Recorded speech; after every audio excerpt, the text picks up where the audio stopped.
What's up, everybody? It's your boy, Damien. Tonight's episode was really, really fun to make. I got to sit down with Max Fougeres, and we talked about all sorts of things, mainly his building of cars. He does a lot of different, he has built a lot of different chassis. So it was cool to pick his brain on a lot of that, and also his time spent in Formula Drift. So he does work with Formula Drift, so it was kind of cool to get an inside look at some of the stuff that he's seen and just how he views it, as well as just get to know him. He's been an online friend of mine for a really long time, and it was nice to sit down with him and actually get to meet him and know who he is. I hope you enjoy the episode, and here we go.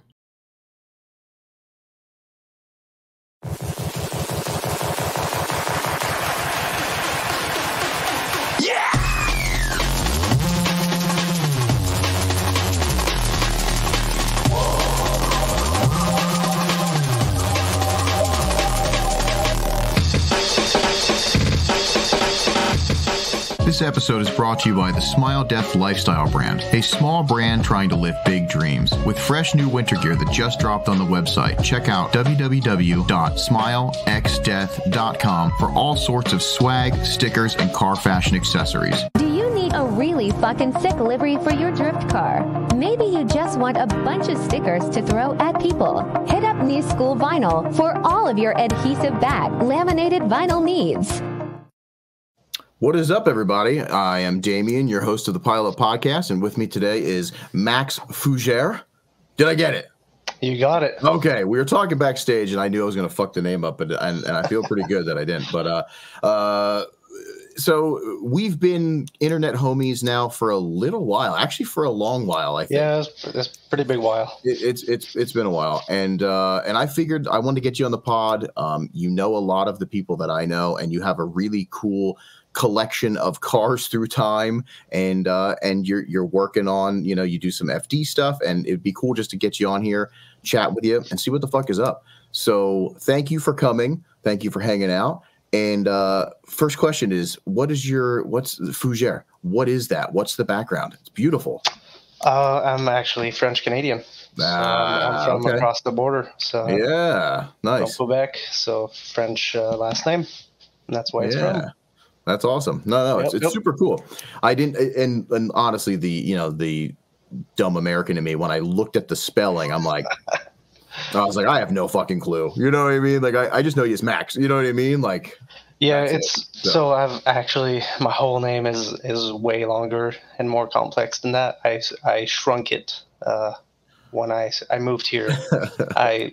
Even my first name is not Max, it's Maxim. Okay. So I cut that in half, and then I took my whole last name is my mother's maiden name and my dad's last name. Okay. Yeah. And I got rid of half of it as well. Oh, I try to make it a little shorter for people. Right. Yeah. Yeah. So when did you come over here? My first introduction to the U.S. was 2002. 2002. Okay. Yeah. No shit. Wow. It's funny because we always bullshit on the internet, and it's a bunch of silly stuff, and it's back and forth banter, but you never really know the deep stuff. So this will be fun. I'm actually really excited about this. Yep. So because I would have guessed that you were just here your whole life. You know what I mean? Like you have no clue. No, so. I didn't even speak English until I was 18 when I moved. No way. That's super cool. I'm like full Frenchy. Yeah, I like it. That's awesome. I have a little bit of French in me, not too much, more Native American, but yeah, I guess my grandmother was pretty French. But all right, that's awesome. Yeah. So where are you residing in right now? I'm in Phoenix, Arizona. Yes, okay. My parents moved here in 2001, and I guess they wanted to be as far away from the winter as possible, so Phoenix was the destination. And dude, honestly, when I got a taste. Mm-hmm. My parents moved a lot when I was a kid, and they're divorced, so I have kind of two families, and my mom lived in Florida for a while, my dad lived here, so I was always attracted to the heat. Okay. So after, when they moved and I came, dude, that was it for me. I had to find a way to be here. No way. So you're hot-blooded. You love it. I absolutely love it. Yes.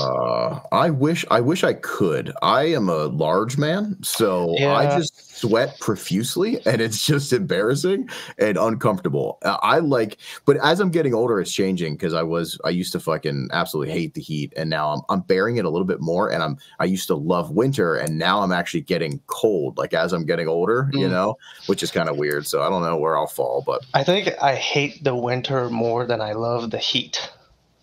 It's just that the cold, I just can't stand the cold. I don't know. I don't like it.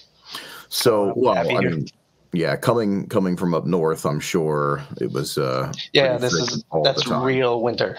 So Yeah, yeah, I couldn't even unpleasant. imagine. Yep. And so you said it was 2002. Yeah. So how old were you then? You were 18, you said, or no? Yeah, like 2002 was 17.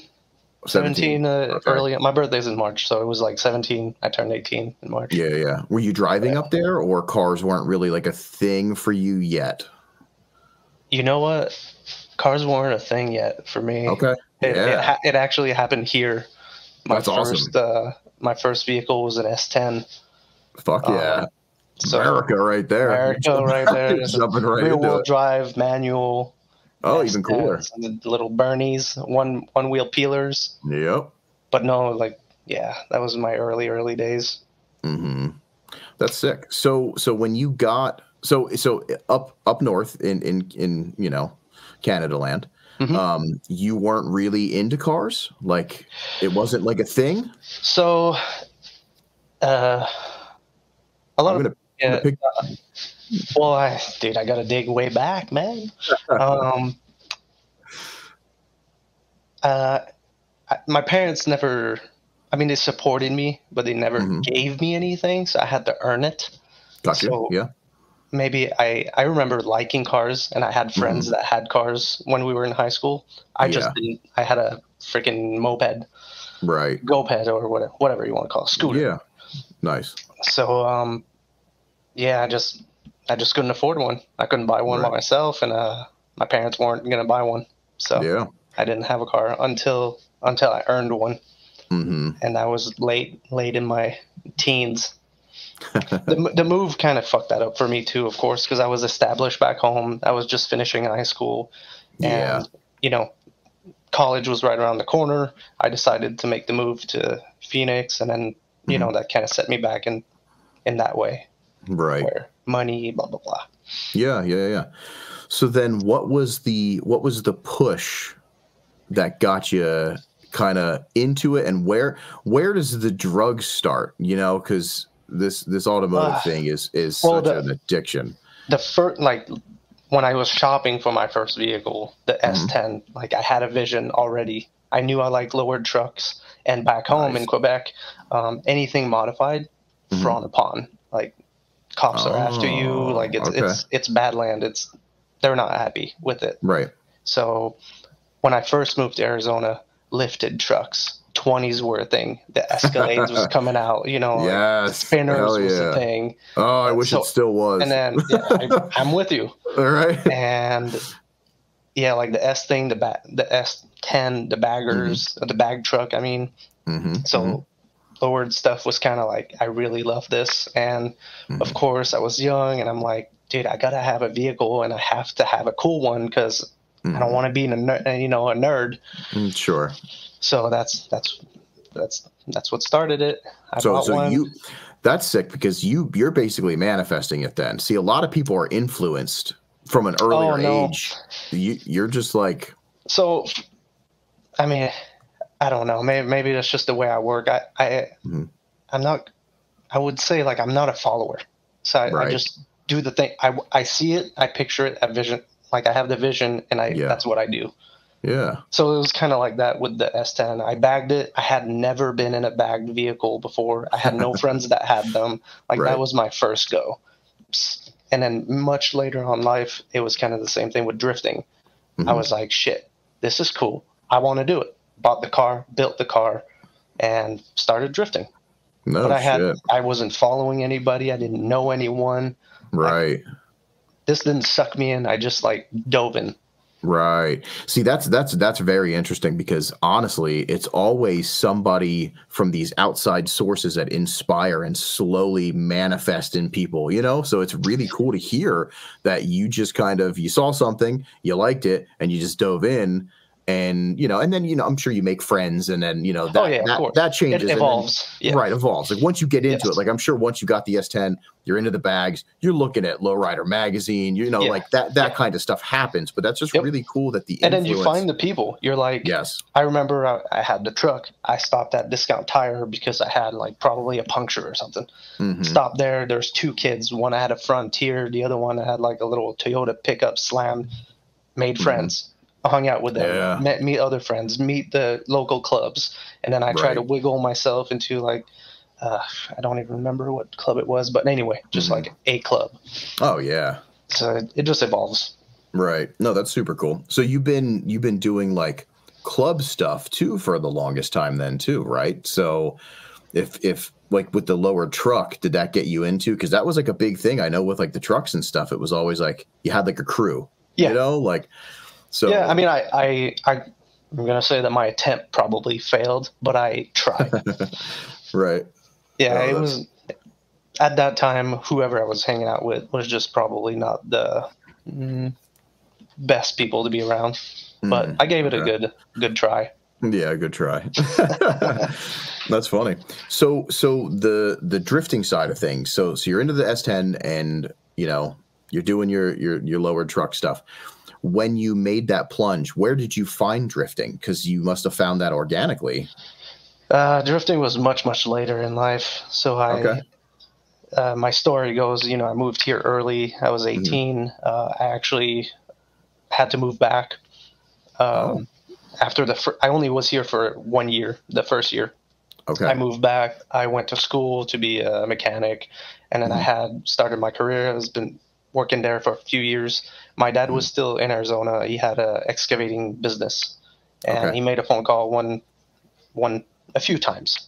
I declined the first time, and it was midwinter, and he called again, and I was like, all right, I got to go. And it had been probably 3 years. I don't remember the exact year.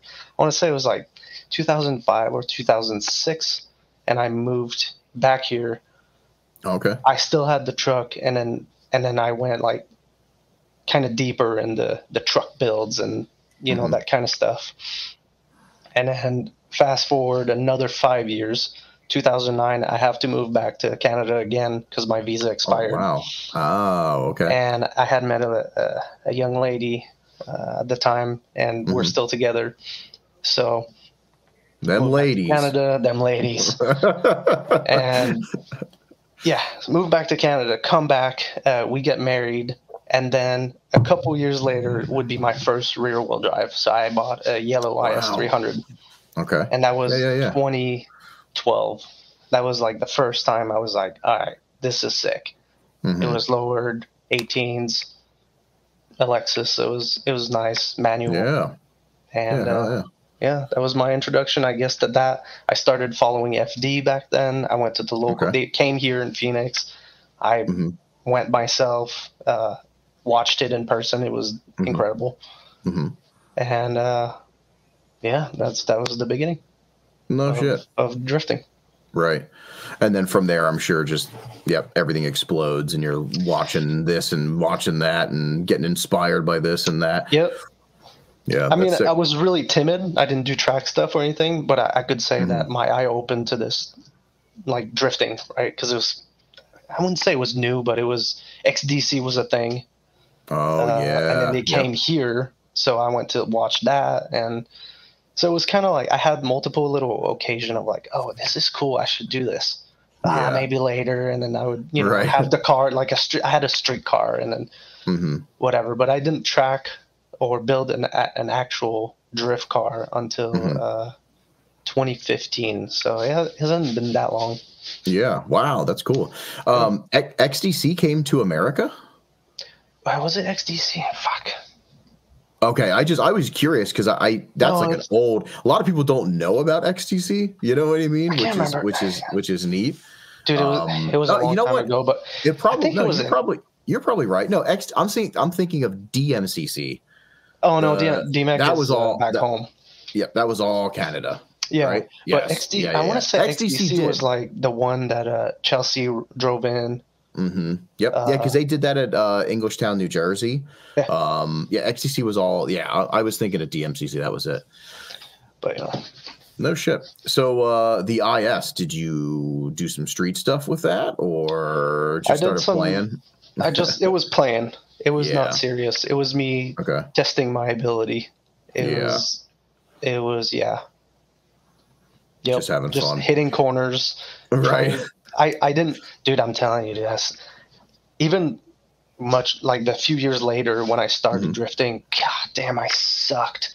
I sucked so bad, and I sucked forever. And I was already older than everybody. I had a good buddy of mine, Dustin, and I vividly remember we were in a little group, and they were talking, and I was kind of to the side doing my own thing, and I just came back from a run, got out of the car, and Dustin very loud, and I don't know if he said it for me to hear it or something. No. Anyway, he was really passionate and said, "Dude, Max fucking sucks," like straight up. And I was like, my heart.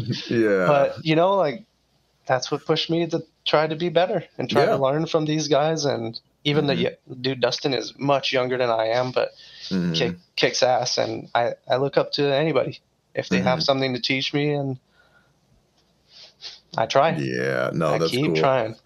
That's funny. It is weird being like an older guy, and then like you see, like especially when you're like starting out, you know what I mean? Because like I've been doing this for a really long time, but I remember the guys that were younger than me when I like started were slaying it.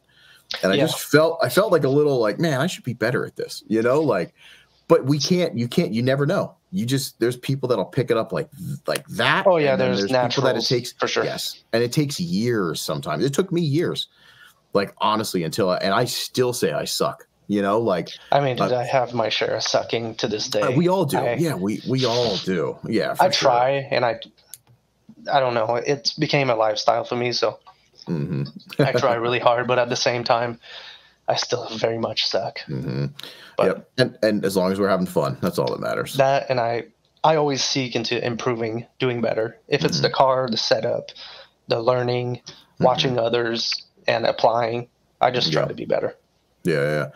So that kind of gives me a good segue into something else that I wanted to talk about anyway. So speaking of like, improving the car and doing all that, because you were talking about, just as you want to progress as a driver, but you also need to progress the car. I just am blown away with some of your like build stuff. Like I was creeping before we got on here just to refresh, and I went back. You know what I mean? I went back, and you said you came over here and then you became a mechanic. Is that like? I went to school when I was. I'm a career mechanic. I've been a mechanic for almost 20 years. Right. Okay. Yep. And then what about like fabrication and stuff? That just so I'm like really cheap. Okay, and that's good. Well, I'm cheap, but I also think of like it has to do with improving as well. So if I suck at something, then I want to be better. So in terms of fabrication, my first step was how much would it cost to build a cage? And at the time, the first one was like, I don't know, dude, $1,500. And then, so then I would put it on paper. Okay, I pay my buddy so-and-so or the fab shop to build a cage, $1,500. So how much was a welder? So a cheap welder is $600, $700, $400, whatever price tag at the time. Right. And then how much was a tubing? Oh, I have a buddy that lent me a tube bender. And then YouTube is a thing. The internet exists. Right. Whatever resources I can find. I remember, and the picture is probably on my page on Instagram of me being on the ground and drawing the main hoop with chalk. I went to Walgreens and bought like the kid chalk and doing the measuring. So anyway, analyze the cost and then see if it's worth it for me to do it and learn and apply it in the future. So that's kind of where the fab. I'm still like, dude, I'm an amateur, but I'm going to invest some time and I'm going to give it a try. Yeah. Have you done most of the fab and stuff, like, or all of the fab and stuff to your cars? I would say that in the past I would tackle most of it with the help of friends. We would just hang out. Some of my buddies that I met through drifting were also younger, newer. And we would kind of all fab together and do the stuff. I have my main guy, like Javi. He's actually a pro spec driver, or was. And that's who I kind of learned with and from. And he's increased his fab skill like tremendously. So now I have a kid and I'm older and I'm lazier and I have a little bit more money. So I give Javi some of my paychecks and he helps me with the fab. But I still try to be there. I pay him. I try to be there and assist and learn so that I can do some stuff by myself as well. But that's what I do with fab. Yeah, no, that's cool. That's something that I wish I would have got into. I never did. I've always the mindset of what you just said, where it's like, how much is it going to cost for somebody to build this for me, and how much is it going to cost to get the tools that I can learn to try to do it myself and then continue to keep going, is the mindset that I wish I had when I was younger. And I've heard, not just from you, like you saying that now, I've heard other people telling me that and saying that that's how they like did all their shit. Like they thought about it and they were like, well, why don't I just buy the stuff? And even if I fuck up, it's a valuable lesson that when I do get good at it, the lessons learned. And I wish I would have done that, because now I only find myself now like asking James when he's got a little bit of time to help me learn welding better. You know what I mean? Like, and I wish I would have done that years ago, because I wouldn't have to bother anybody. I'm with you. Yeah, so it's a good mentality. Like I'm glad you did that for The for yourself. other thing is that it goes much deeper. So the thing is, like when I started drifting, I did enjoy it, but it encompasses kind of everything I like: the fab, the style, the cars, it's not just one faceted. It's the inside of the car, the driving ability, the presence online, like you name it. It has so many facets. Oh yeah, that it just is like a big snowball. Yeah. So then the question way early on was, how do I make this sustainable? Like, how do I make it happen? Because I'm not rich. I have a regular job just like most people. And I can't afford to pay somebody to do my fab work, do my paint work, do my build my wheels, do my wiring, whatever. So of course I'm lucky or fortunate in my experience with the mechanical work. I can handle it. But the rest of it is, it's all new to me. Just, but again, I've been doing this for a while, so I don't know. I just try it. Yeah. Sometimes I learned a lesson though. There's a lot of times where I do this stuff and I'm like, fuck man, what am I doing here? I should have just paid somebody. Like, this is stupid, because I invest a massive amount of time compared to just paying someone. But sometimes, I'm happy to learn it and fuck up and do it again. Better. Yeah. And if you don't take like if you don't get super serious and down on yourself if you fuck up and you learn from it, you can kind of start to have fun. Like it's exciting to get better at stuff. Like I know that is one thing when I went for like paint work and I saw how expensive paint work was, and I was like, maybe I could do this myself. And then I started, and I'm not proud of this, but I started spray painting all my cars back in the day. But it was better than having mismatched colors. But eventually, and then it eventually morphed into me getting a gun, getting a compressor, and messing around. And now to this day, I'm not, by far, I'm not like, I'm an amateur at best. But at least I learned how to do it. And I if I do better and better, it gets me excited now. Like it's fun.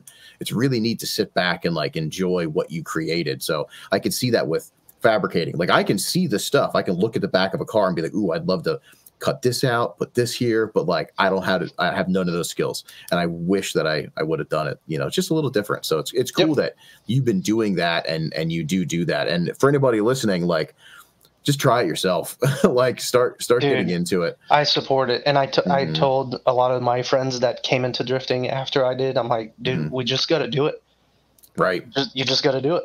You try, you fuck up, you'll learn. You'll learn, you get better. There's more tricks, and we have just so much resources. This is not like 1970s where we have to go to library to look at a book. But even then, like you could have done that. You know what I mean? Right.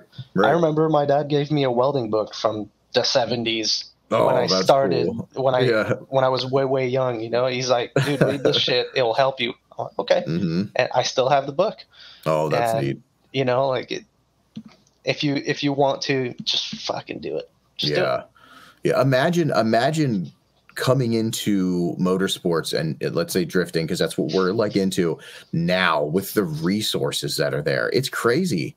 Like they're so lucky. Like going back years. Like the stuff was there, but you had to search for it. That was like when forums were big. Maybe you can find it on a forum, and if you ask and you don't ask properly, you get tore the fuck up on the forum. And a lot of people.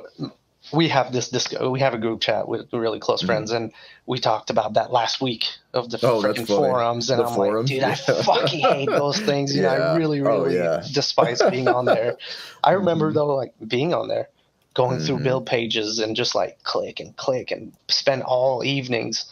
And I don't know. I guess I've always been a car guy, so I'm not the dude that goes to the bar. I don't eat out. I don't do this. I spent my evening scrolling through the damn forums and probably never making a post because you're gonna get flamed. You're just lurking in the back. I'm a lurker, dude. I did that. I'm a forum cuck. Just sitting in that corner. Sitting in the corner. Yeah. Yep. Nice. I like it. That's hot. That's hot. I was pretty much a lurker too. And then I forget at one point, once I made enough friends in the specific groups, I kind of like stopped with the forums, because then you could just be like, hey, who knows this? Or, you know, that was really nice. And I guess that's kind of how we operate now. Yeah. Yep. Yeah, you put it on your Instagram. Who knows how to do this? Yeah, you know what I mean. And that's the new forum is social media, just because it's so fucking large. And actually, it's probably even better than the forums because you get real help. You'll still get flamed if it's a good friend of yours. You know what I mean? But yeah, that's funny. Yeah, I'm on the JZX pages and it's freaking brutal. Dude. They're bad. They're bad. This is bad. I was added to like a secret private little JZX like chat, which was basically it was like a chat just to make fun of what people were posting, and it was hilarious. It was hilarious, but I couldn't deal with like trying to do the brand, the team, you know, like we started doing like the pods and stuff. The notifications for that, I was like, I got to get out of here. I kind of like Irish goodbye it. Like I just rolled out and I didn't say anything. So I'm sure they were like, oh, he's a fucking dick. You know what I mean? But no, that's funny. Yeah, I like I love and hate social media. I like social media when it comes to like car information and stuff like that, but then I just loathe it with everything else. But yeah, it's funny. Yeah, so it is. It can be really toxic. Oh yeah. I am curious. So after the IS, and then you said the IS was like tinkering, messing around, doing some little stuff. But what was the first chassis that you landed on drift wise? So my first official drift chassis was SC. It was your SC. It was the same SC that you've had for the longest time? I sold it last year, but yeah, I had it this entire time. Yeah. Okay. Yeah. It was like black in the beginning with. Yeah. I think I remember seeing it like and then the beautiful like that like chocolatey brown. That's the same car. That's me waking up. So just think about me as like I was a little larva. Gotcha. And then that's how I picture you anyway. Yeah. Right. Right. Yeah. Because that's sick. My first thing, we're on the West Coast. We're not on the East Coast. It's very different. Over here, it is Pro-Am and pro drifting. And when I first got in, I'm like, I want a race car. Okay. Yeah. And that's kind of where I went with my idea. And I look at those pictures and I think to myself, what the hell? What's going on? I'm not very proud of it, but whatever. I It gotta start looked somewhere. it looks sick. I'm an SC fan.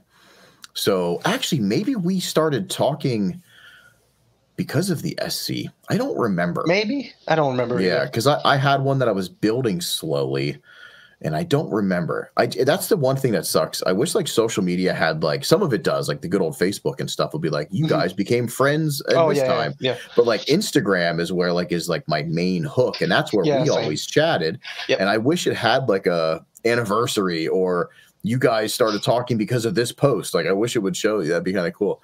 But I don't remember if it was the SC, but I've known about your SC for the longest time, and I've always had a soft spot for him just because it's not a very widely used chassis. It's not, and I mean, to this day, I have a hard time understanding why. Like, Yeah. well, I mean, no, I actually know why, because a lot of them are really ugly. Sure. Oh, like yeah. It's really easy to have an ugly one. Yes. But it's also very easy to make one look badass. Yep. It doesn't take much. A Vertex kit or what, even if you did the fake wide body eBay kit or if you did BN, those cars are sick, but they have to be done. Like you can't just halfway do it or whatever. A lot of them get Americanized. You know what I mean? Like they don't take any. Yeah, it's very like raised off, like it's just lifted. Like they look like they're jacked up, and like you know they always swap something crazy in it and shit. But stylized SCs, and yours was really nice. Like I mean, nice wide body. Like yours is really cool. Yeah, that was cool. 1J or I'm still 1J. That's what I thought. Okay, 1J guy. Yeah, I knew that. We're going to talk about that later. Sick. So the SC, that's really cool. And you've had it up until last year. So I kept it. So the thing I'm like, I have the syndrome of having multiple cars, and like I'm sick in the brain where I think of like I have this, but what if I have that? And then that's my problem. Maybe I could have this while I work on the other one. I have like this infinite amount of time in my head. Right. I'm broken. I just no, dude. Yep. I can fully understand that because I do the exact same thing. It's just sickness. We justify another 100%. Chassis, and it makes no sense. Like on paper, it doesn't make any sense. But then there's that like you start squiggling a little bit. And you're like, well, you know that this turns into positives. This is all positives, and the cons just fly out the door. Yeah, I do the exact same thing. I've had many friends just kind of like distance themselves. They're like, I don't support this. I'm gonna just be back here. I don't want any part of this. Yeah. Yeah, because you have had a lot of chassis and a lot of cool stuff too, which is really neat. I like the differences. You've kind of seemed like you've been all over the place with chassis. Oh yeah, I'm a trier. I'll try everything. Yeah. Until I like find it. So that's kind of what happened. Yeah. So how was the SC? I actually initially I really loved the SC. And I kind of grew to hate it because of some of the stuff I had done. Okay. So it was actually a UZ car. Okay. Yep. So it was UZ CD, whatever, everything else, suspension stuff, whatever. Yeah. So I like the way it drove, and the UZ I kind of topped that off, and that's when I swapped it for a 1J, and I did 1J R154 from an MK3. And I absolutely hated that thing. The gearing was wrong. The transmission was giving me a lot of issues. And I simply did not enjoy that. And that made me actually not want the car. So that's why it got put aside. And then I got the GS from a phone call like, hey, I have this thing in my front yard. Come get it. Oh, so man. It was a free car. And I was shit. Like, free car. Oh, let me, what if I take the GS and I put my engine in here? And but now I don't like the R154. Let's do a CD. And just like you said, dude, I put it on paper. Man. I made sense of it, and I built another car. And then I started actually liking the combo. But then I was like, but I could have like a comp car. So then I bought a dog box and I built a 1.5 and then I did this whole like build, but never actually put it in anything because I could never justify doing it. So then the GS took place and it just the ball kept rolling. Yeah, and from one car to the next. It's kind of funny because we're going in order here. So I had the SC. And then I also had the GS. Oh yeah. You know, that might be why. Maybe that might be where. Yeah, the GS possibly too. Yep. I don't know. Because there's like, I don't know. At the time, there was a handful of GS in there wasn't many. Yeah, many. It was me bugging Eric Chaub from Proceed a bunch. And just asking him too many questions and being annoying because there was nobody else, you know. Yeah. Yep. And then the GS is where I finally basically almost got it done, and then that was when the Verosa came into play. Yeah. For me. So what was so the GS is sick. I gotta say I've always loved your GS. Like the color was gorgeous. I never seen it in person, just the pictures and videos, but it looked really wild. What was actually a really smooth car. Really, it was like, oh yeah, dude. I enjoyed driving it. Yeah, it was not easy, but I enjoyed driving it. I was just at home in the car. Yeah. Oh, and that's the thing. The SC was like dedicated track car, so. First thing I did is throw all the interior away. Oh no! Yeah. Yep. So, dude, I'm telling you, I went through that like all this, and I'm like race car, and I don't. Right. I'm telling you, I was like, I don't know, just lost in that mindset of like, don't make it cool, just make it a race car. Yeah. And then after that, with the GS, it was a black on black car. Full interior, gorgeous. It was pristine. Perfect. So I'm like, oh shit! Like we got to keep this. This is sick. Yeah. So, I fully caged it, and with the help of my buddy Javi and many others, and then I did the wiring, and then we kept all the features, so everything worked. And Windows, dash, everything. Everything. Right. And then I was like, oh, this is so much cooler to be in here. I did D5 gauges, and like I started kind of like dipping towards the JDM style, street style. Right. Yeah. It's got to look cool. I guess at the end, the SC when it was brown, it looked pretty cool. Yeah, so it definitely looked carried cool. That with the GS. Okay. But anyway. Yeah, your GS is sick. I love the look of it. It was nice and low. You had big wheels. Like it was actually fake low. Oh, what was that? Did you bring the fenders down or what? Yeah, what I did. Did you really? Yeah. Well, we got to talk about that. We can. Let's talk about that. So, if we backtrack, remember I had the SC, and I'm like, oh no, I'll make like a Pro-Am car with it, and then I'll have the GS. So initially, it wasn't kitted. It was just like a temporary car. Yeah. So I had put my swap in there, temporary, blah, blah, blah. And it took 2 events, and I ruined pretty much the entire car. I got whacked in the butt. So that car was crashed out back. I cut the quarter. I welded another one. And then I did, I don't know if you're familiar with Desert Mayhem. They were running basically a Mayhem layout here in Phoenix at the Bondurant track. I can't remember if it was 2018 or 2019, but whatever the year. So I took the GS there and one last lap. Oh, did you say it? Dude? Were you like, oh, one last lap? I got this. Yeah, dude, totally.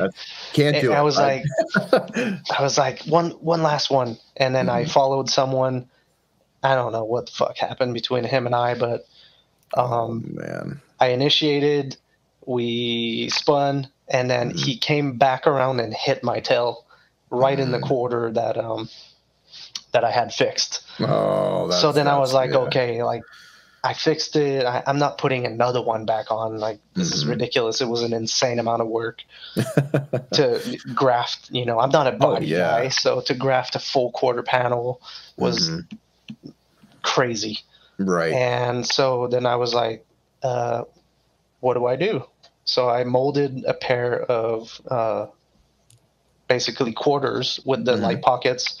They're, I don't know. So my buddy Paco owns 2F, and they refer them as LFC. So I was in touch with them. I'm like, hey, help me out. I'll provide a body. We can mold it. And it just kind of didn't make sense money-wise for them to invest in that. Yeah. So then I took it on my own. I bought a half car, so just a butt.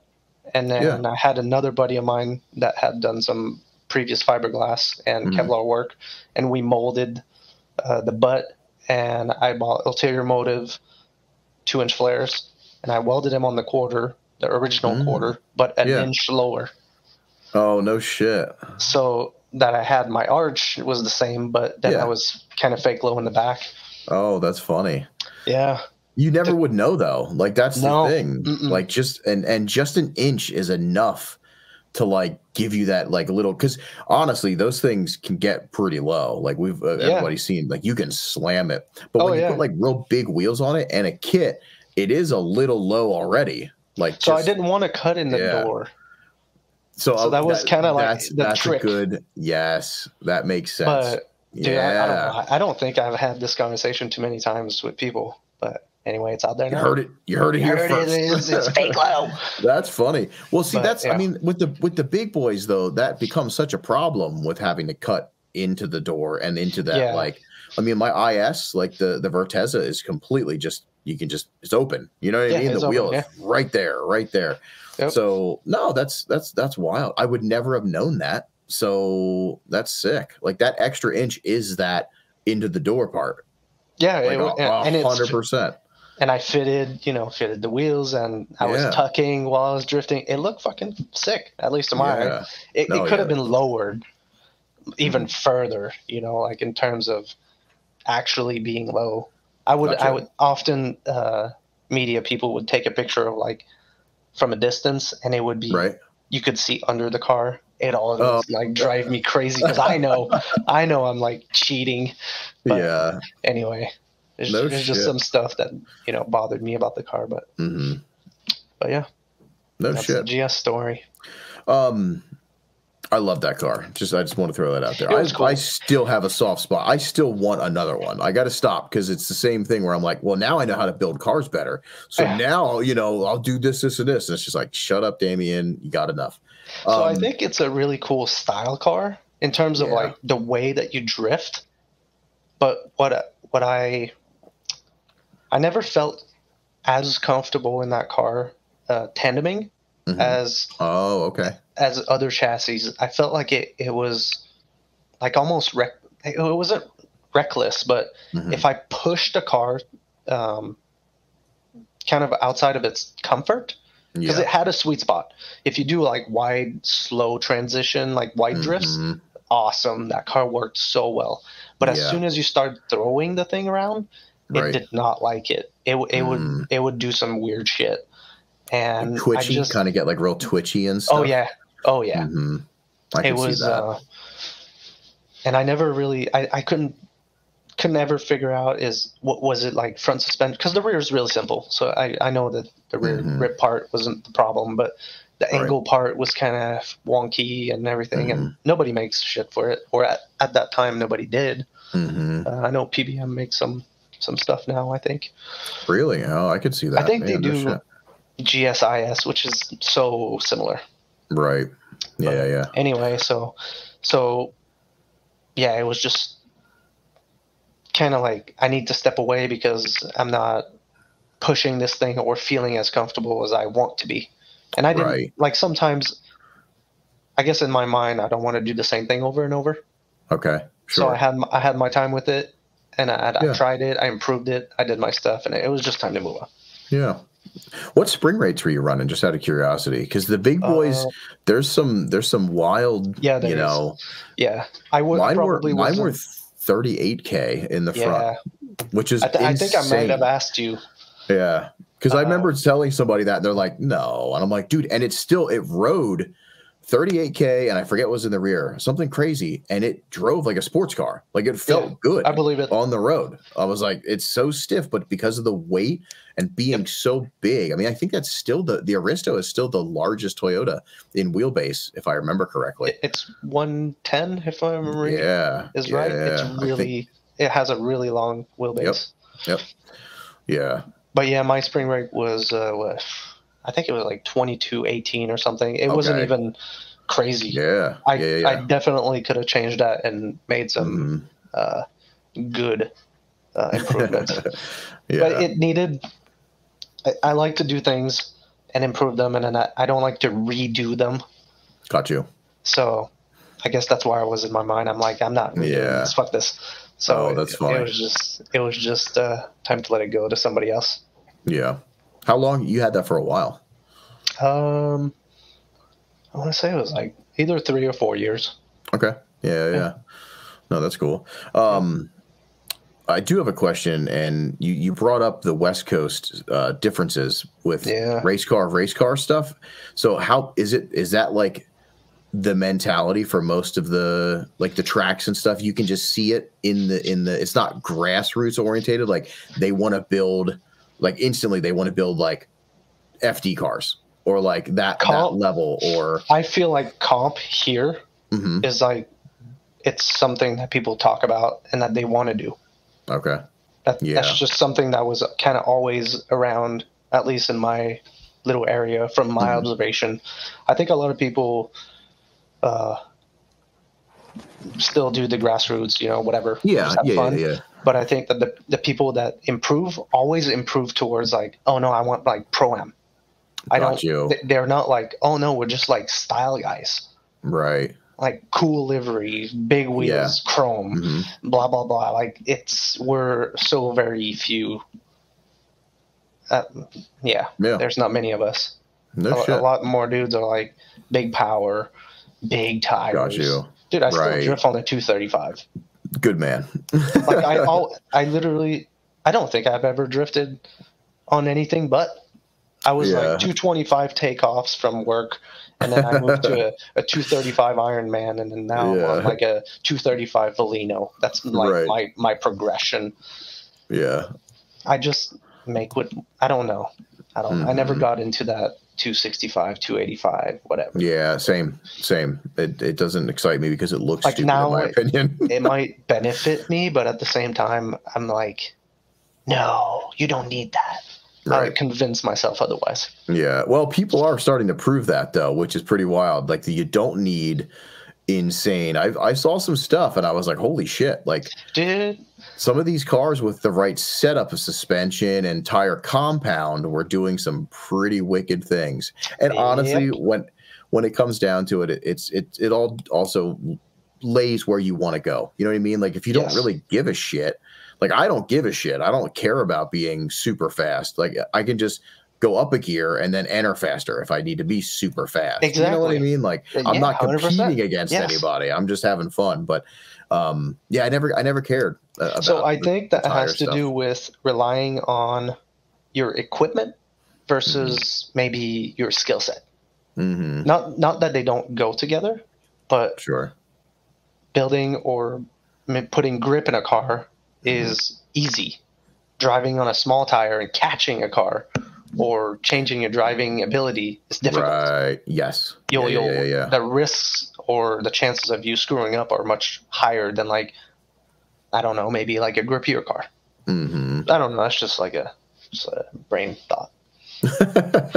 No, I don't know. I'm so sick of the overly. I mean, granted, I still like the grippy stuff. Like I enjoy a gripped up car for depending on what it's doing. Like it has its purpose. But I miss when everybody was just like the same, like little tires, and we're just jamming out and having fun and not being concerned about surging on your boys or running away.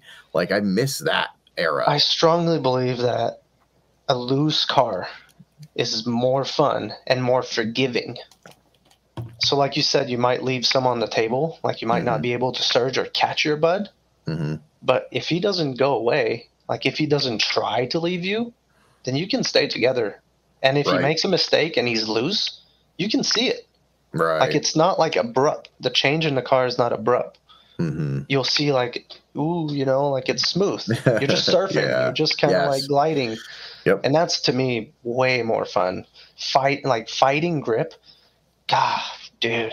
I remember I actually, with the GS, first lap, I went to Jimmy up, and I was on like Kenda's with 235. I had put I think I was at like 22 PSI or something. And dude, I could not drift. I threw the car in the freaking weeds because I could not slide it.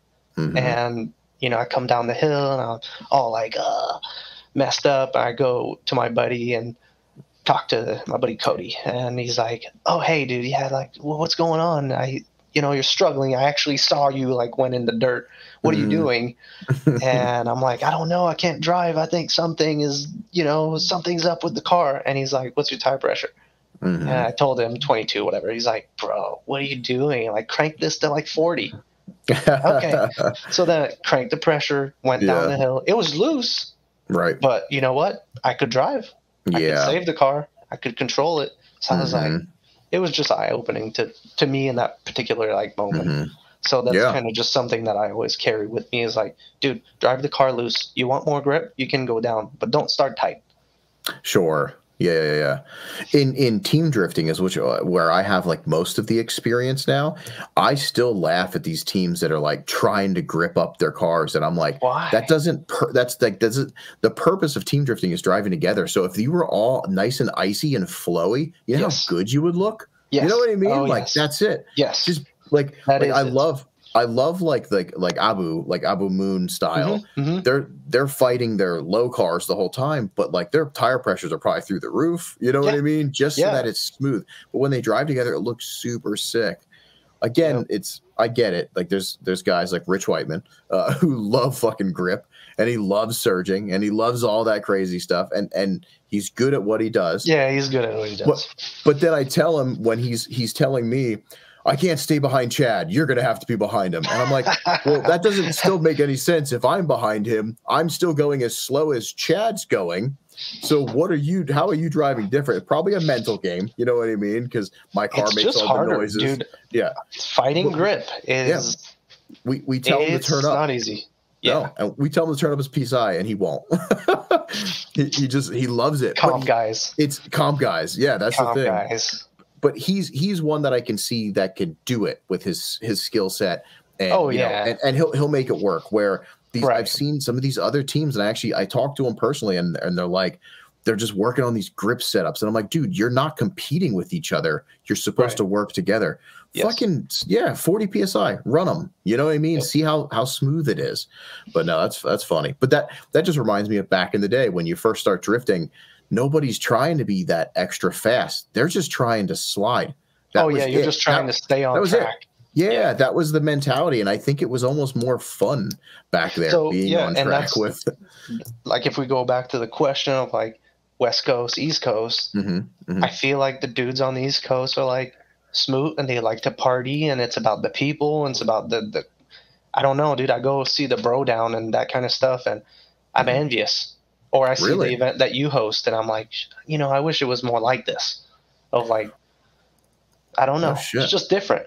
Yeah, I feel like the vibe is different. But do you feel like everybody's in competition with each other out there? Is that kind of? Sometimes I do. Sometimes I do. Even like my peers, the dudes that I started drifting with. Sometimes we go and we drive, and I'm like, bro, what are we doing here? Like, why are we going so fast, or why are we taking so much risk? You know, like all of us have nicer cars. Why don't we just slow down? Why don't we loosen up? Or then, like last December, we have an event, showdown in Tucson, and it rained. Dude, the driving increases to we're the best drivers ever. But we're running at we're crawling. We're not moving. Right. But the tandem is tight. The cars are flowy. Yep. We look good.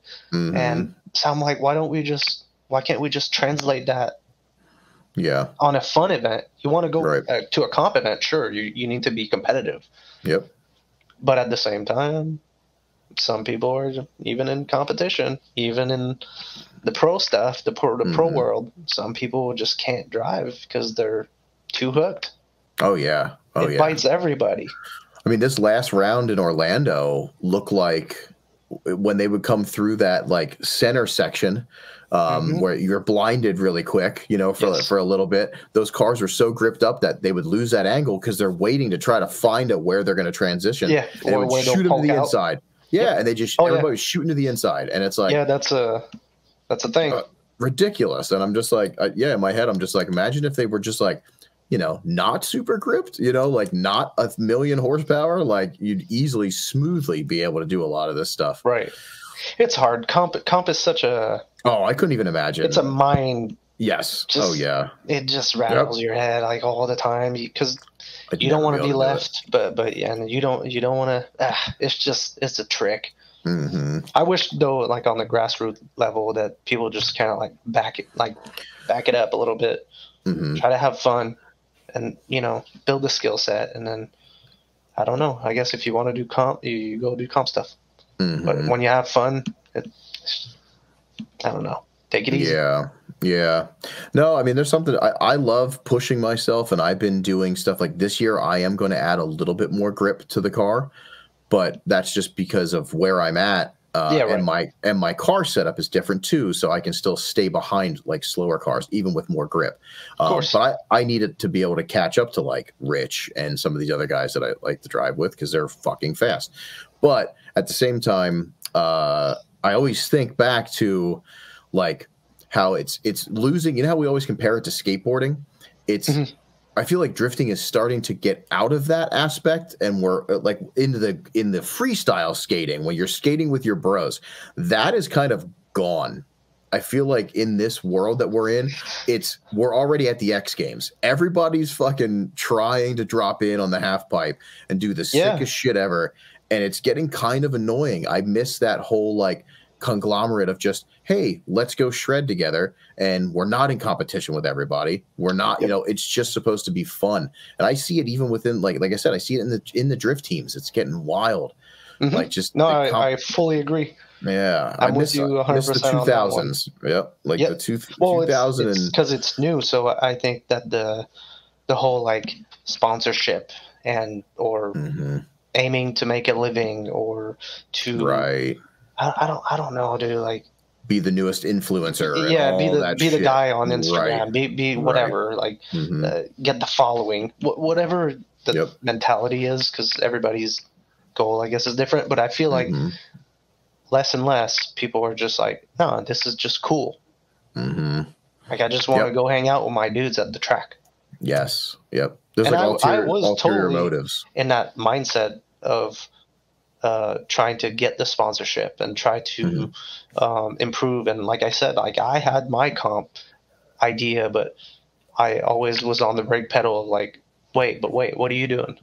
Why do you want to do this? What's the goal here? Right. And luckily for me, I had peers that did it, and I learned from it without doing it. I'm like, this is not my thing. This is not worth it. This is crazy. Yeah. Honestly, that's the nice part about having Rich as a friend. Yeah. Like, I got to see him lose like 35 pounds and like stress the fuck out over something that I would literally was like, you know what? Pro drifting is definitely not for me. Like, let them have it, you know, the comp stuff. I want to do mini comps and stuff, but it better be a comp where like you're not winning anything. You're just having fun. Like that's the style comp I want. I love those. You know? I actually participate in those. I do them myself. You know, I think competition brings the best in people. Not even necessarily the best. It brings something else. Yeah, your mindset when you're just having fun is X, and when you're in comp mode, it's Y. Right. You know, like it's just completely different, and you either use the skill set in a different way, you learn new stuff, you push your limits, whatever the case may be, or you simply suck. You know, like it's. But there's a lot of positivity in doing competition, of course. Yep. But it's not for everyone. No. Yeah, I've never really done it, so I want to push myself. And I also want to see how I do, because I could just freeze up. Who knows? You know? Yep. It's hard. It's hard on your mind. It's hard on, dude, it's stressful. At least for me, my mindset when I'm in a comp, I'm like, dude, I have to breathe. I have to think of, I have to relax. I have to whatever. Yeah. It's a mind game more than it is the driving game. Yep. No, I'm excited. I definitely want to try it. It's cool. It's fun. Yeah. So out there, what's your home track? What is like your main track? We have the closest track to you? The closest track to me is in Chandler. It's now called, again, Firebird Raceway. Oh, okay. So that's the one in Chandler. And then we have Tucson. That's the next closest, and that's Musselman Honda. Oh, yeah. So that's pretty. We really like that track. Yeah. Musselman is very fun. That's sick. How long of a drive is it to? What's your house is 2 hours and a quarter. That's not that bad. Okay. No, it's not bad. Yeah, I've heard, and I don't know if it's mainly just from like Palmer and them, but like where they're at on the West Coast, like it's you're driving a long distance to get to tracks. Like they're very spread out. So you seem very fortunate to have that close. That's awesome. Yeah. Yeah. Yeah, no, it's nice. But at the same time, after you do it for X amount of time, X amount of years, you try to expand your horizon. So a lot of my friends do the New Mexico stuff. They go to No Coast, that big event in September, and then we do Horse Thief Mile. That's one of my favorite. Oh, that place looks so awesome. It's like, I don't know, dude. It's a movie. Yeah, it looks sick. It looks really sick. That's actually one of the tracks that I'm pretty sure back in the day, I'm pretty sure it was Horse Thief. I can't remember. I don't know if it was Justin Shreve made a video or somebody had a video where it's like it was super epic, like the way the video was shot from there, and it just like really inspired me to like just better my cinematic skills as well as my driving. But like it's just that's a bucket list track for me for sure. It was for me awesome. For sure. Yeah. I had the OGs here used to run the All-Star Bash, and me starting in drifting, watching those videos, I was like, dude, I gotta drive this. And even any video that you'll see of Horse Thief does not do that track justice. When you're there in person, the elevation is insane. Yeah, is it just like on a slant? Like it's just like literally on the side of a mountain. That's what it looks like. So it's just like cut in the mountain. Right. It's sick. Yeah. It's beautiful. Oh, I could see that. Oh man. Is that far from you? It's well, if you look at the map, it's 6.5 hours, but it always takes us like almost 10. Yeah, I fucking hate that too. Yep. So we do it every year. At least we have been for the last few years. Yeah. And we leave Friday morning at butt crack of dawn, and dude, we barely make the gate at like 9 p.m. It's insane. Wow. I don't even know where time goes. It's crazy. We have like 14 hours. It's 6 hours away, and we're late. Yeah. Yeah. That's really funny. But that's the adventures. That's what I love about the grassroots stuff is like, you take your dudes, you go on a road trip, you break down.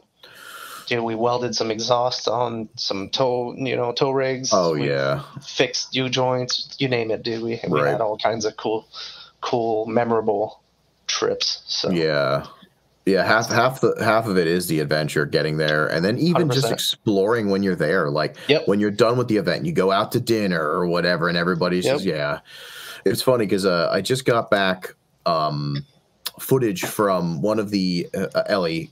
A friend of ours from the podcast and a friend of ours just from locally and stuff now too at some of these events gave me a disposable camera at Final Bout Special Stage East, and she's like, just show the event, you know what I mean? She's like, show me people, through your eyes, stuff, and it was just so neat to go back and look at and be like, you know what, the most memorable part is the people and like.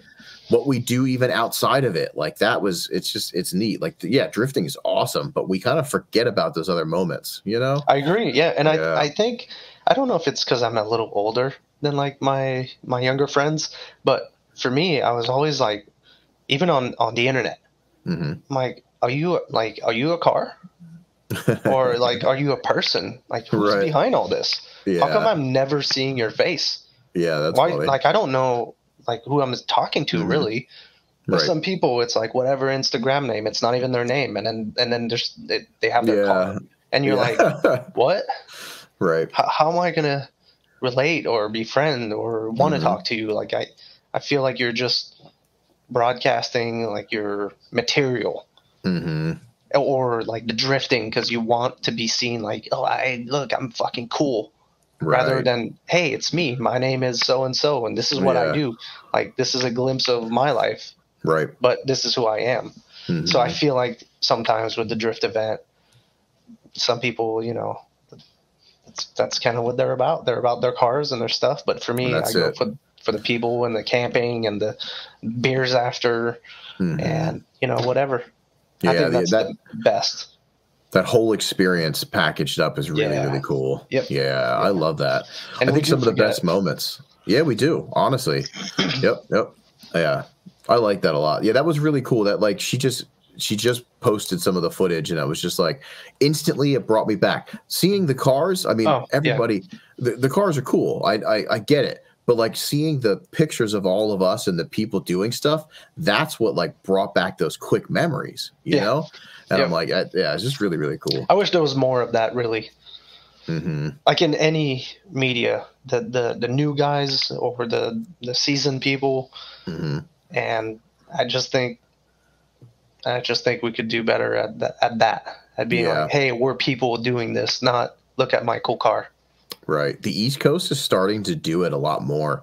It's really neat. I think the media kind of, it started with like the dogs. I think we would get it would be all the animals at a drift event, which I feel like that too. That's like, is it Victoria? Victoria does that a lot. Yeah. Oh yeah, she does. I mean, that's where I saw it. I'm like, oh yeah, okay.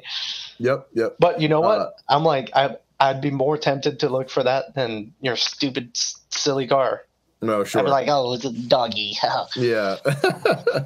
No, it's cool. So I think it started like with like a lot of animal stuff, and then it became like those candids where like somebody putting the helmet on, like they were getting really artistic shots of the people and like the friends having fun, and like it was just really cool. Like people cooking. I like that a lot too. Yeah, it's really sick to what's capture funny is I make breakfast when we go on the trips, and you know what? Everybody remembers those. Yeah, they're like, hey, remember when we stopped on the side of the freeway and you made us crepes? I'm like, no way, really? Yes, that's so fucking cool. But you know what? That's the cool shit. And then I feel like you stop the time for a second. You're like, this is what we're doing. You're like, look how ridiculous this is. We're cooking, I don't know, bacon and beans and crepes. And it's stupid because we're on the side of the freeway, but we're lucky to be doing this right now, and we'll remember this. Yep. No, that's cool. Those snapshots that we can take in our mind is really cool. And I think you're kind of right with that. I hope that it keeps continuing, at least on the East Coast, and maybe it hopefully gets over to you guys. We need the influence. But the pit stuff is so neat, and I'm glad that media started to do that, because that's what brings me back to the whole event, like seeing those shots versus my car, I've seen the car, but it's like the same shot that everybody gets, that same angle or whatever, but then I see like me laughing with at James or whatever, and I'm like, man, that's it, that's the embodiment of that event, and I can remember. I love that 100%. Yep. That's cool. What is your favorite track out there that you've ever like really skidded at, or even just gone to? Well, I only did the Phoenix, Tucson, and Horse Thief. Oh, I did AVS also. I did AVS before they repaved. I thought that was cool because it's iconic. Right. I had fun. But Horse Thief was definitely like the coolest thing I've ever done. But it might be time for something new. We go every year; it's cool. But I'd like to go to NorCal and do some stuff up there. So we'll see. And for me, one of my bigger one is to drive Bro down with my own car. Is to do the Sunday after FD. Yep. New Jersey's track is sick. I've been on it as a passenger, and dude, I really, really want to drive it. Yeah. It's funny. It's funny. We hear that a lot, like from all of our friends and stuff that are all over the place. They always bring up like Englishtown. They're like, dude, Englishtown is just amazing. Yep. It's pretty wild. That'd be cool. So that would be a really neat year, you know, get the car out. I'm sure you'd be working the day before, and then that was the plan, dude. That would be super sick. I try to use my connection, but it doesn't always work. Yeah, you got to find those guys that are coming out anyway, and then just force the car on the trailer. Dude, you got a 2-car, you're not using it. I Power had the rig. Was it last year? I'm like, dude, just put it in the trailer. I'll give you a couple bucks. It in. And that's funny. It didn't work, but whatever. I still tried. We'll make it work one day, I promise. That's cool. So Englishtown is definitely it is a lot of fun. I'm kind of mad at myself for not driving it as much because I'm in like a weird place. I'm like right in the middle of 3 like kind of major tracks. So Pocono Speedway was really close to me, and then I would go there because that's like an hour and a half. So that would mean it's the shortest. Yeah, it's pretty close. And then I would go there a lot because it's close, because I'm also lazy and I hate towing. So I went there a lot, and then eventually I ended up like working with them. So that it means I'm there even more. But like Englishtown's only like 2 hours and something from me. And then Summit Point is only like 2 hours. Actually, Summit Point's like even closer like than Englishtown to me. But I'm like, I'm fucking up because I spent all my time at Pocono. And there's, every single time I go to E-Town, I'm like, I fucking love this place. Like, why do I not drive here all the time? Really nice facility. Yeah, it's sick. Yeah, I gotta do that. I told Rich that once my car's back together, that it's gonna be like it's E-Town time. You know what I mean? Like I'm gonna be driving with him because he used to always complain. I'd be like, well, you can come up to me, and he'd be like, because he's closer to Englishtown and I'm closer to Pocono, but. Yeah, that's fucking funny. E-Town's sick. So, man, sneak that car on a trailer and get over here. We'll figure it out. So I guess I'm actually are you coming to the E-Town round? Yeah, I'll be there in a couple of weeks. Sick. So I'll see you then too. That'll be really nice. Weeks? Or is it a week? Whatever. Soon. It's too soon actually, because right after that is my event Vibes, and I'm like freaking out. So that's another one. Me and my buddy Sean were talking about, like, because I work and I can't haul like that far. So I'm like, okay, what if you take my truck and we borrow a trailer and then you go there and I fly in, and then like we're trying to figure out like how can we go and do the thing. I think it's awesome when I see people do the grid life or whatever, and that's one thing about summer and winter. So the East Coast, you guys have the summer time, and I feel like everyone is like, okay, first event is this, and then you guys have like 5 or 6 big events throughout the summer. But here we drive all year, so they're not particularly like, I don't know, they're just like, we don't drive during the summer, right? Not much at least. So September, there's like 5 events, right? You can't hit them all. Yeah. So then you kind of have to choose because whatever, that's just the way that it works, because it's too hot around here. And it's all surrounding, like SoCal is really hot, Arizona is really hot, New Mexico is insane. And then the next place you'd have to go is Texas, but then Texas, you're far. Same thing with the Northwest. So it's just like really big trips. Same thing with Utah. Utah during the summer, it's miserable. Wow. Yeah. So, no shit. Know. I never thought about that. We take a winter break. You guys are like waiting for it not to be super hot. Yeah, and the thing is, the winter break, I feel like you guys are building, redoing, upgrading your cars. For us during the summer, we're like, okay, but it's too hot, so I'm not even gonna work on the car because it's too hot. Yeah, I want to melt. So then we never really get this like break. Right. But it's just a funny, I don't know. I never thought about that. That is cool that you guys could technically drive all year round, but you got to there's many people. You got to be able to deal with that. I could not deal with that. And your car has to be able to deal with that too, which is crazy. It becomes like a 2-lapper. where you're like you're overheating. It's too hot. Or right. A lot of our summer events are all at night, so at least you can kind of lose 20 degrees. Yeah. No, that actually makes sense. I see a lot of nighttime stuff from the West Coast. Yep. I never thought about that. I think like May, like 1st of May or whatever, all the events become night events all the way up to, is it October? And then we go back to day. No shit. Yep. That's so cool. A lot of people do complain about having to stop drifting for the winter breaks, and I absolutely love it. It gives me a time to reset. It gives me a time to make changes, and I don't have that fear of missing out where I'm like, man, these guys are hitting these events and I'm rebuilding or something like that. Yep. Not only that, dude, burnout is a real thing. Yeah. You can get burnt. We have 12 months and there's no stopping, and there's events everywhere. So if you are willing to travel, but you're always constantly chasing your car or whatever, your tow rig, your trailer, your car, trailer, your money. I mean, dude, you're gonna get burnt doing it. If you never stop, you're just the passion will be gone, and you gotta be careful.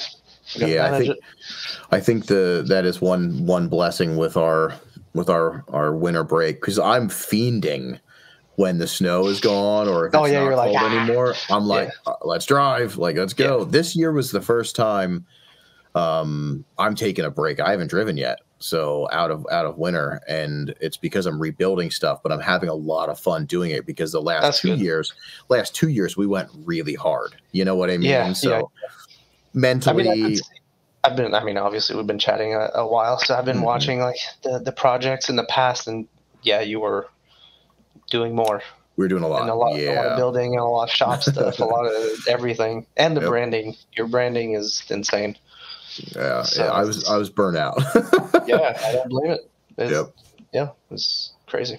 Yeah, winter break's fun. Even over the winter, though, I tend to screw myself. You know what I mean? I end up still adding on a whole bunch of dumb shit. And I'm like, all right, I screwed myself already. Like the pilot podcast stuff is awesome. I absolutely love doing this. But I'm like, let's add an AC comp. So I started that in the wintertime, and then time sucks. So now I'm here and I still haven't finished that, I got to spread that out. But no, that's funny as shit. Speaking of drifting and cars, because that's what we're talking about. What are you driving now anyway? So because we got a question. Somebody did ask a question about your chassis, and I guess you're building something now. So it is, when's the Supra getting built? And that's from AZ Kid. Oh yeah. If you know him. Oh yeah, I know him. Yeah, I figured. Yeah. So what's because I mean you're like me. We're going through. We love stuff. We love stuff and all the things. So what is your current chassis? Like, I don't even know. Like, what's like your main, like if you were going to come to Jersey, what are you bringing? What are you bringing to Jersey right now? Oh, right now I only have the 240. That's a drift ready vehicle. So the red 240. Okay. That's the S14. S14, yeah. S14 with the 2F rear, S15, right? Yeah. Yep. Okay. Sick. Yep. That's that. So when I sold the GS, I sold the SC and the GS, so I had a little bit of a pocket change. And I think the afternoon that the GS got picked up, I made a phone call to a buddy of mine that I knew had the Supra. And I was like, hey, bro, are you selling this thing? And he actually happened to say yes. So I made a deal.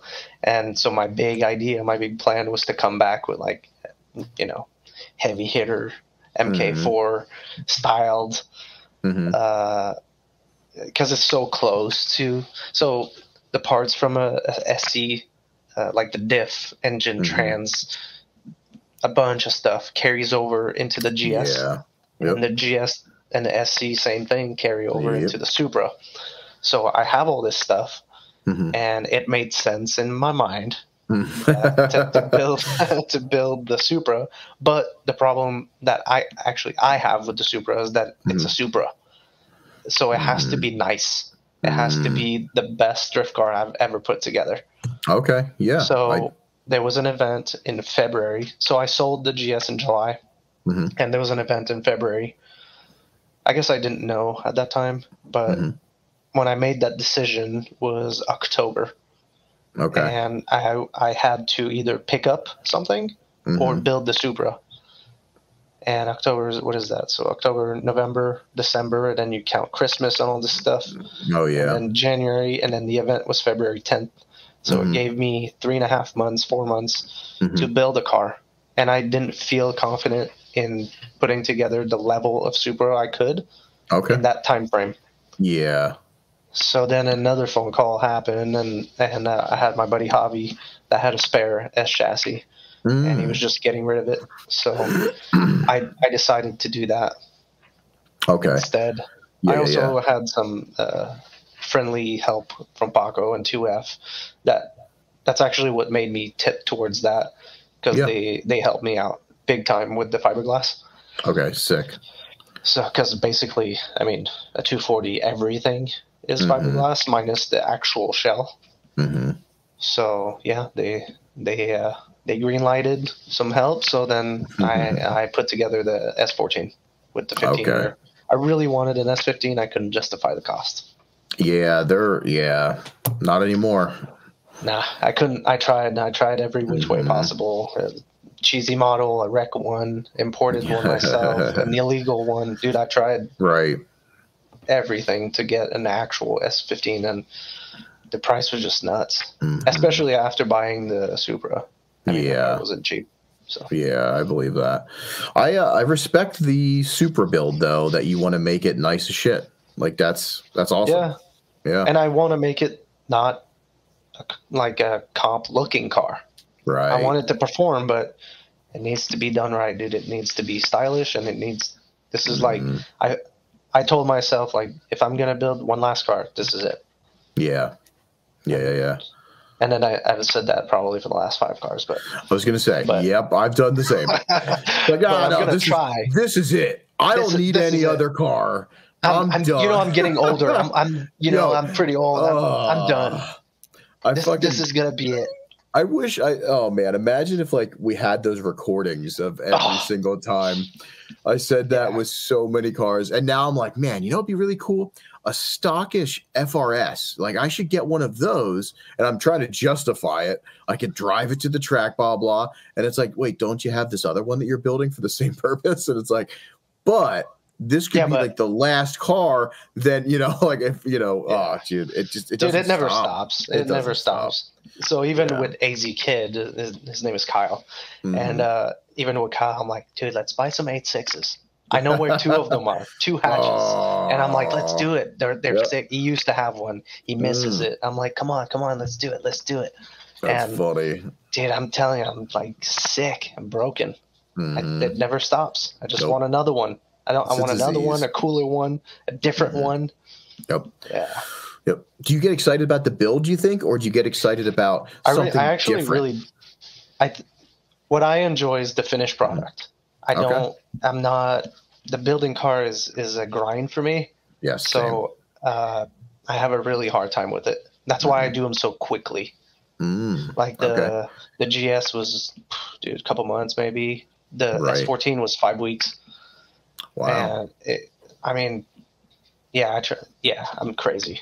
You just want it to be done and over with. Yeah. I'm telling you, dude, some people probably think I'm a freaking maniac, including my wife. I cut down sleep, food, I'm telling you, dude, I'm like, I'm a I envy that person. I cannot do that, and I am so jealous of like anybody that can do that. Like I don't know. I think I get a little frustrated at the time knowing how long it's going to take to get some stuff done. And I'm kind of like, I get frustrated. And then I accidentally spread it out even longer then. So I think that's the thing for me is that I don't like it. Therefore it can be frustrating. Right. But that's what feeds me. It's like I don't know, I guess like that. I wouldn't say anger, but the deadline or the pressure. We'll call it the pressure. Right. The pressure is what makes me go. If I Oh, don't yeah. have a deadline or if I don't have anything, dude, it ain't happening. It's just not. So Yeah. I have to commit to something and then like even right now, you know how I just said like, oh yeah, I want it to be nice, but Jimmy Up is coming in September, and I'm in the back of my mind, I'm like, do I have enough time to build a Supra? Like, how sick would it be that I show up to that event? Right. Right. But yeah, crazy. Well, that's good. I mean, it's at least, you know, you have the S14, so that has like at least, you know, there's the car is drivable, it's ready to go. Yeah. And you can take your time on the Supra, because you probably won't be happy with yourself if you don't do that. No, and it will be the same mistake as I did in the past. That's why the SC's gone, because I never brought it to my, we'll call it my standard, or what I envisioned. I never brought it to that, so then it's a failure, right? I let it go. And so if I do that with the Supra, I won't like it, and I'm going to sell it. Right. And I'm well known to sell. I sell everything. Yeah. That's funny. That's a thing, you know. I was curious about that, because I was very curious if you liked the build or you didn't like the build, because there's people out there. Like I have personal friends that they'll never even get to the point where they drive it. They just want to build. Then it's almost finished and they sell it and then they start over. You know, they just want that build is the excitement for them. And I can't do that. Honestly, maybe it's my age too. I'm getting to the point where if I had the funds, I'd rather buy a project that's like 75% done and me finish the styling bits and all the other bullshit's done. I just want to drive and stunt that fucking car out. You know what I mean? Yep. Yeah. Like I hate the build. I fucking hate the build. I just want to drive and I mean, I love to hate the build. We'll just put it that way, because my problem is that when it's time for me to find something to buy, there's nothing, right? Oh yeah. And or it's out of reach, or it's not done the way I want, so therefore I have to kind of like go back. A lot of people would be happy to build the Supra the way that it is. Sure. It'd be like totally stoked. Oh yeah. But for me, I see things and I'm dissatisfied. I just can't. I'm not okay with it. So it has to be removed and redone and whatever. But I guess I have like a high standard in my mind. But anyway, so I put myself in a situation where I have to build, because I can't find anything that I want, or I don't justify the money or whatever. Right. So then I put myself in the situation where I have to build a car, and and I do it, and I try to suck in all my buddies to help me, and it's sometimes unpleasant, and the time frame isn't right, or whatever. But at the end, when we do it, it is fun. I'm really thankful for literally every single one individual that comes over and helps, and it is meaningful. And in the moment, sometimes we're thrashing and we're not talking too much or whatever, but the end result is like, shit, dude, we did this together. Like all these cars that I put together, they're beautiful, and I get a lot of the credit for it, but I don't do a single one by myself ever. No, sure. Yeah. Like, it's not me. It's a team effort, but it's kind of funny too. We also forget about those moments. We never really have a lot of that media to remember the late night and like the silly shit. Like it's kind of another thing. I want to start changing that, because even just at my shop, if we're doing something like, there's a lot of fun shit that comes out of that, those memories are really cool. I can think back to so many crazy fucking dumb things that we did at the shop. And I'm like, it's really cool. I want to start trying to take a little bit of that footage. You know what I mean? Like, I kind of have to do it anyway for like the stuff that we do, but I'm doing it for myself. That's very selfish. As in, like, I want those memories. I think as we get older, we start thinking about that stuff where like when you're younger, it's just like, go nuts. Who gives a shit? Now I'm like, you know what? This is really fucking monumental that we're doing this, and this, or, somebody's upside down to try to weld this thing and it's like fucked up. You know what I mean? Like that's, dude. Those situations are so cool. And to like just be able to have those memories. Yeah, that's fucking. Yep. That's Yeah, I so recall a lot of those times, exactly like you said, where, you know, like you're in your shop and there's like 4 dudes in there, and then just put your shit down for 1 second, and then walk back in the corner and look at what's going on, and you're like, fuck. Right? This is crazy. Like, look at what we're doing right now. Right. Yeah. Oh, yeah. Just breathe it all in, you know? Like, and it's the silliest shit, dude. Because I remember when we painted the S14, my buddy Nick is who helped me paint, and barefooted inside the car, his feet were red. We're just squirting and squirting. I'm following him with a stupid light because there's no light in the boot. And so, but you know what? The car came out beautiful, and we can both be like, that was ridiculous. Right. But it's a core memory, you know, like it. I don't know how. Well, we're gonna have it. That's and I wish we could have shown that. You know, I wish we had. Right. I don't know, like a media friend, a creator, a creative, and you know, that we could show that to the people. Like, look, this is fucking dumb. Like, some people look at me sometimes from an outside perspective, and they're like, "Oh, your stuff is so nice," but at the same time, I'm like, I'm just a regular dude, just like you. And if you knew how this came about, you'd be like, holy shit, these dudes are idiots. But we just started doing it, but nobody sees any of it. So yeah, that'd be cool. That'd be neat to see more behind the scenes stuff. You know, everybody should start doing it. I wish. I'm so jealous of like dudes like Jimmy Oaks that has like his dedicated media to like follow around and do that stuff, because it's so cool. I always said, I think I'm gonna put like a camera in the shop, like a security in the shop, though, facing not like for security reasons. No, just like just looking at you work. Yes, just to capture some dumb shit. Like I just feel like so much silliness and like you said, core memories that we can go back on and that are important.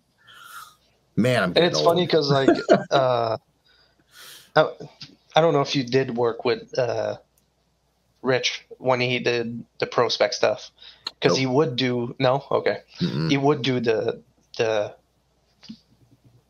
whatever camera in his shop by himself, work on the car, do the stuff, and you know what? It's really cool to see that he's just a regular dude working on his car, making the mistakes. Doing the badass stuff, and then showing it. Then it's relatable. He's a normal person, you know, and it was awesome to watch. And I wish more of the more serious dudes took it less seriously in a way, and just showed themselves of like non-production, just like, hey, this is the grind. This is what I go through. It doesn't have to be pretty. It doesn't have to be a badass, you know, edit.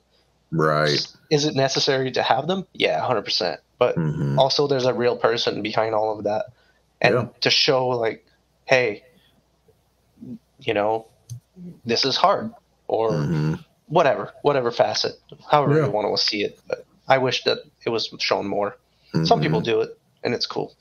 Yeah, so not a lot. And I think honestly, even for them, it would be something to look back to, you know, like look back at. Because that is, the behind the scenes is definitely, I'm always, when somebody shows any type of like behind the scenes stuff, I'm in. I love watching that stuff.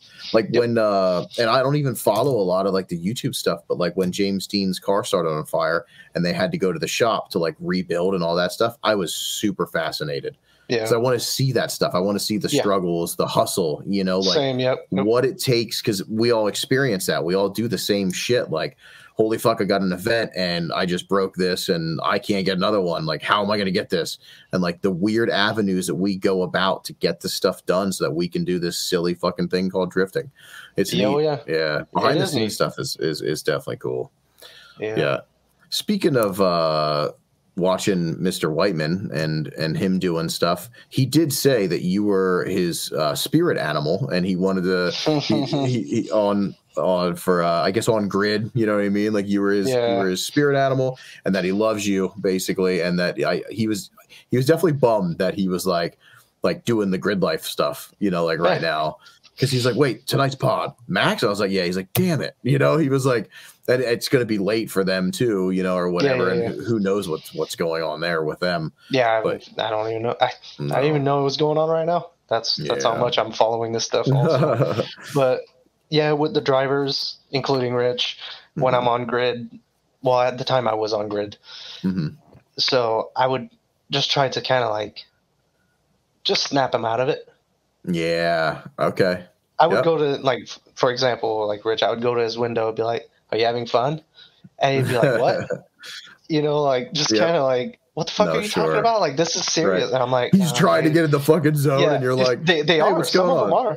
Oh, yeah, or I don't know. I bet. Rahimi, we always joke. I'd be like telling him a dad joke or something, something stupid, and it just like for a split second, just kind of like, boop. And then after that, they can like recenter, refocus, and they do the business. But I don't know, dude. We're just all human, and that's people funny. get in their head.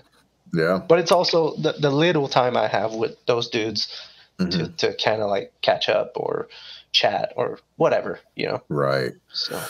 Well, I want to jump into that too, because it's great. I love to talk about like, your stuff, what you're doing, but I was curious too, where did and how did you come into the whole FD stuff?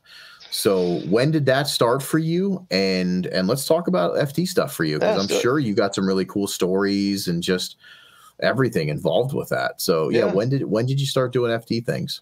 It was 2018, the first time.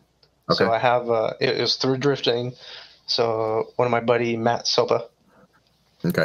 So he's a well-known individual in FD. Yep. So Matt is living, or actually at that time he had just moved here. We started drifting together. We did a mini comp together in Tucson, and we became friends. And I was following him on Facebook, and then I saw that he made a post looking for somebody, a volunteer for St. Louis in 2018.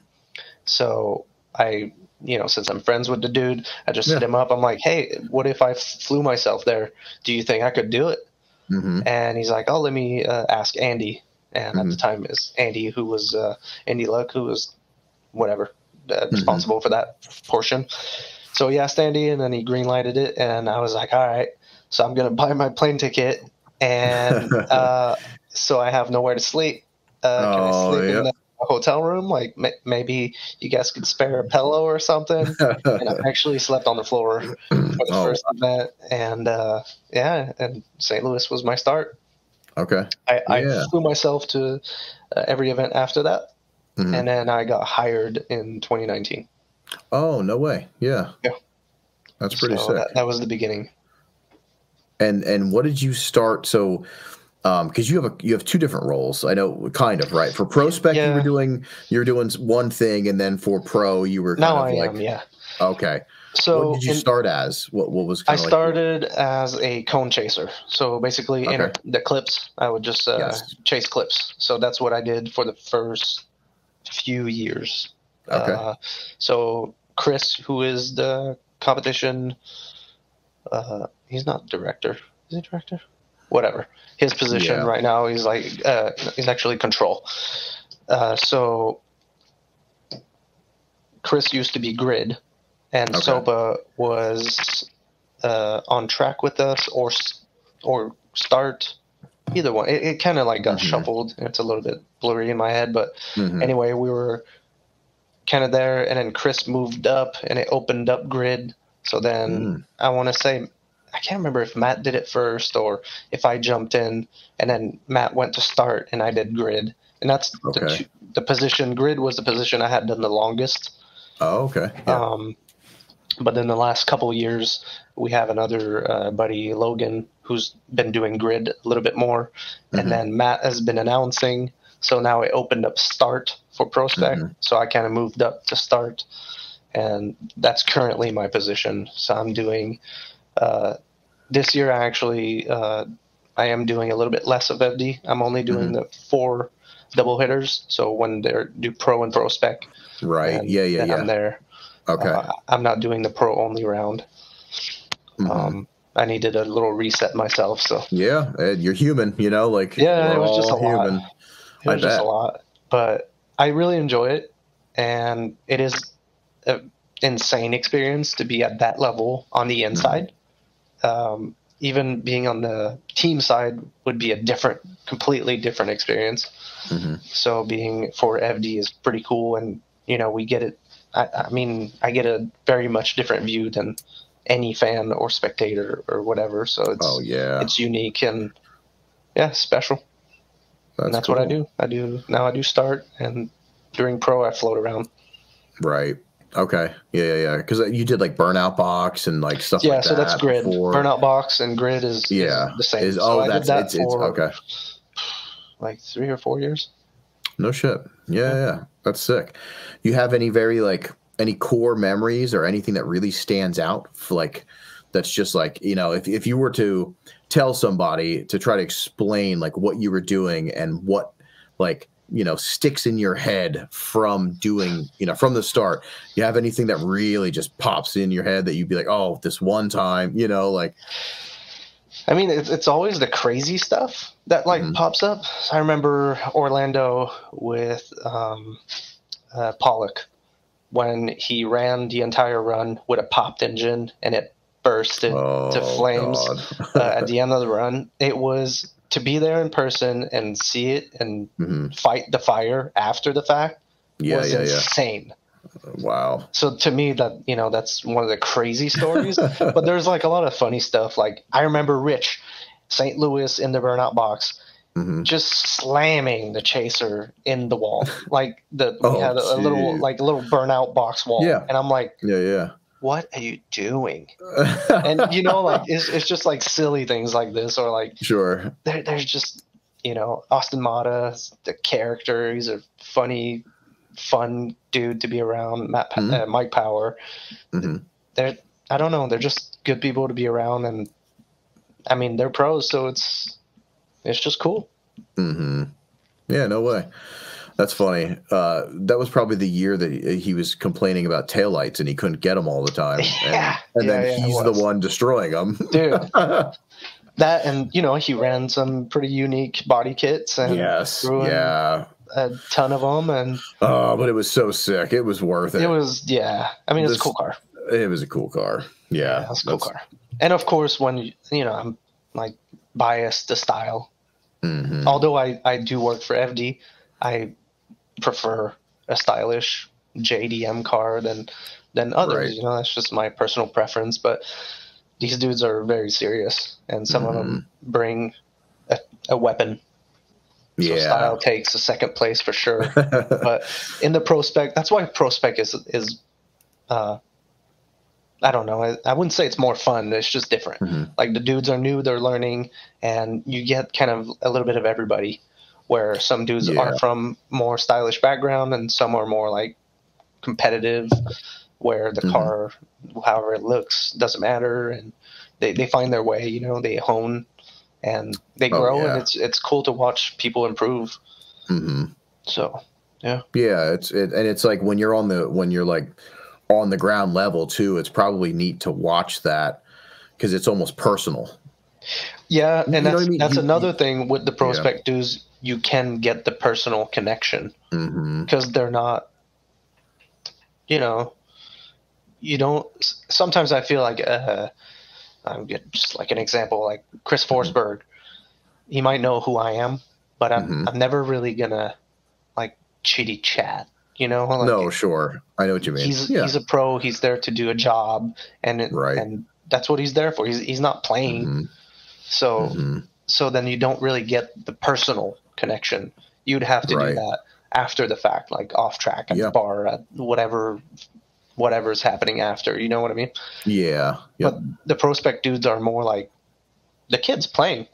Like they're they're like, oh shit, and they're having fun, and you can catch them in those moments. And but they do grow out of it. There's some people that they're very serious about their drifting, and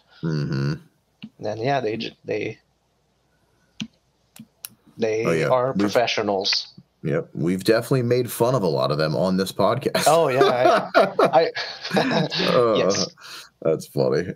No, I that's neat. I couldn't imagine being at that like all, that close to everything and yeah, being able to witness all the growth and seeing the changes and stuff on that level, because the most, like you said, most people, we watch it from the grandstands, we watch it on a live stream, like yeah. You're not by the car. you're not right there, and like Yeah. that's probably such a really just neat experience, because I mean, Yeah. be in person when some of these cars, so they go by and you can feel it in your chest. I can only imagine being at the burnout box, like that's So that's the thing for me is like, so obviously I'm passionate about drifting. It's kind of a lifestyle at this time in my life. So being like 2 feet away from the car when it's doing a burnout is insane. Right. Just like watching the car, feeling the car, hearing the car, like how loud these things are. Or I couldn't even imagine. As a fan, you don't get to experience it. It's not something you do. So I feel extremely lucky to be there. But at the same time, I'm like soaking it. I'm watching everything. I'm looking at the builds. I get to talk to the mechanics. I got to befriend some of the mechanics, and like it's. I don't know. I guess I'm just utilizing my position, to my advantage of like learning, growing, and that's super cool. It's crazy. And being on track though, like chasing cones, you're on track while they're drifting, and that's insane. That's my favorite. Geez. Like that is awesome, because you can really feel how crazy some of those cars are.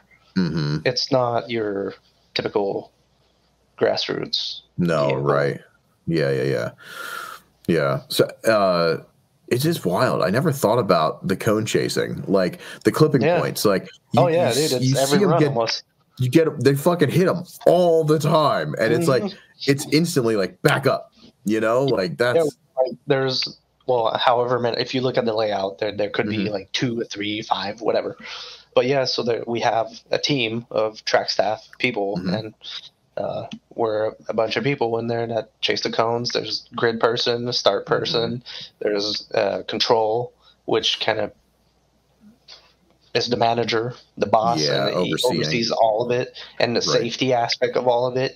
There's a lot of coordination between all of us and the track facility, and it's a big show. It's huge. Yeah. No, I couldn't even imagine as a coordinator. Like I know you know more. Yeah, but I'm saying, but still, I couldn't imagine that level of coordination. Like that's a lot. That's a lot. It's funny because since we've been doing it so in the past, before 2017, it was volunteer base. So they would go, not all of them, but a lot of them would basically, if you go to Jersey, then you'd have a guy that every year would volunteer and do a position. Right. And then you fly to Seattle, and then it's a different set of dudes. Oh, so wow. that's how it kind of used to be more in the previous years. And then they started kind of getting a team together after whatever, 16, 17, 18. By 2019, we basically have been the same people since. Like all of us are the exact same people. Yeah. Some people got added, but nobody left. Except actually Pat, race control, last year he retired after 10 years. But wow. But yeah. So anyway.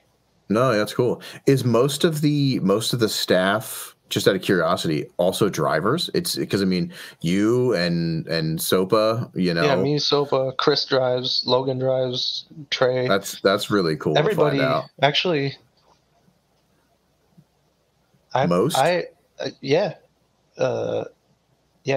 Ricky, he drives. I think we all drive. That's cool. All of us. I like.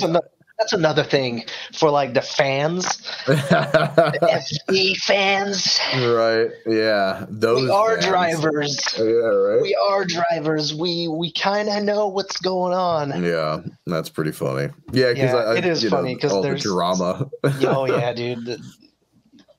That's Some pretty of wild. the Facebook groups. Oh, We yeah. won't name names, but there's a lot of criticism, and you get that with everything. We got our very first hater on the podcast. What? Yeah, I'm stoked. I mean, and of course, like I click the name and it's like a troll account. Like he even says, he or she even says like, I may troll a little bit. So of course I'm just already in there like saying the dumbest shit because you can't troll me. Like I'm impossible to troll. I'm basically, I look like a troll. I smell like a troll. I am the troll, like I will eat that kid's face. So like I'm already like just fucking around, with this person. But like, yeah, I couldn't. When you get eyes on something, that many eyes, and on a judged motorsport. Oh yeah, fuck, I mean you can't avoid it. But some of the comments sometimes are like, it's just silly. Where they're like, oh, you have no idea how much effort everyone involved in this puts. It's literally mind-blowing. Like even me being on the inside, I hear some of the stuff they talk about and the meetings they have, and I'm like, you guys actually think about like everything and then some. And for the last 20 plus years. So it's not like anyway, it's just the stuff that you hear sometimes, it just like crawls under your skin. And of course I'm biased because I'm inside, but at the same time I'm like even if I was a fan, like I wouldn't say this stuff, But anyway, it's I think you got to sit back a little bit too, because some of the fans, like I don't know, and I probably shouldn't do this, but I do enjoy when somebody's like really talking shit. I always like to click their profile and be like, none of the things that you're saying even matter because you don't know. You don't know what you're talking about. It's a Nissan Altima and he's got like anime, everything else, and like the person's, they're not drifting, they're not coordinating events, they're not doing this stuff. I just kind of blow them off. It becomes irrelevant. But it's rough because like when you have your heart into something, because everyone I believe puts their 100%, because at that level if you don't, you're out. It's still serious. It's still a job. It's still serious. The safety of everyone in that environment matters. You can't just you're not we're not joking. This is not so it is a circus, but there ain't no clowns. Oh, I like that. Yeah, we on the podcast we're not. It's funny. The podcast, I don't remember, like maybe like midway through, we're not really competition drivers, so we always like to make fun of Rich because he cares, and it's fun to make fun of your friend when they care about something. You know what I'm saying? It's just what you do. But it's funny because we find ourselves. I'm still looking at the stuff. Like I'm not a big competition driver. I'm not a big competition watcher really either.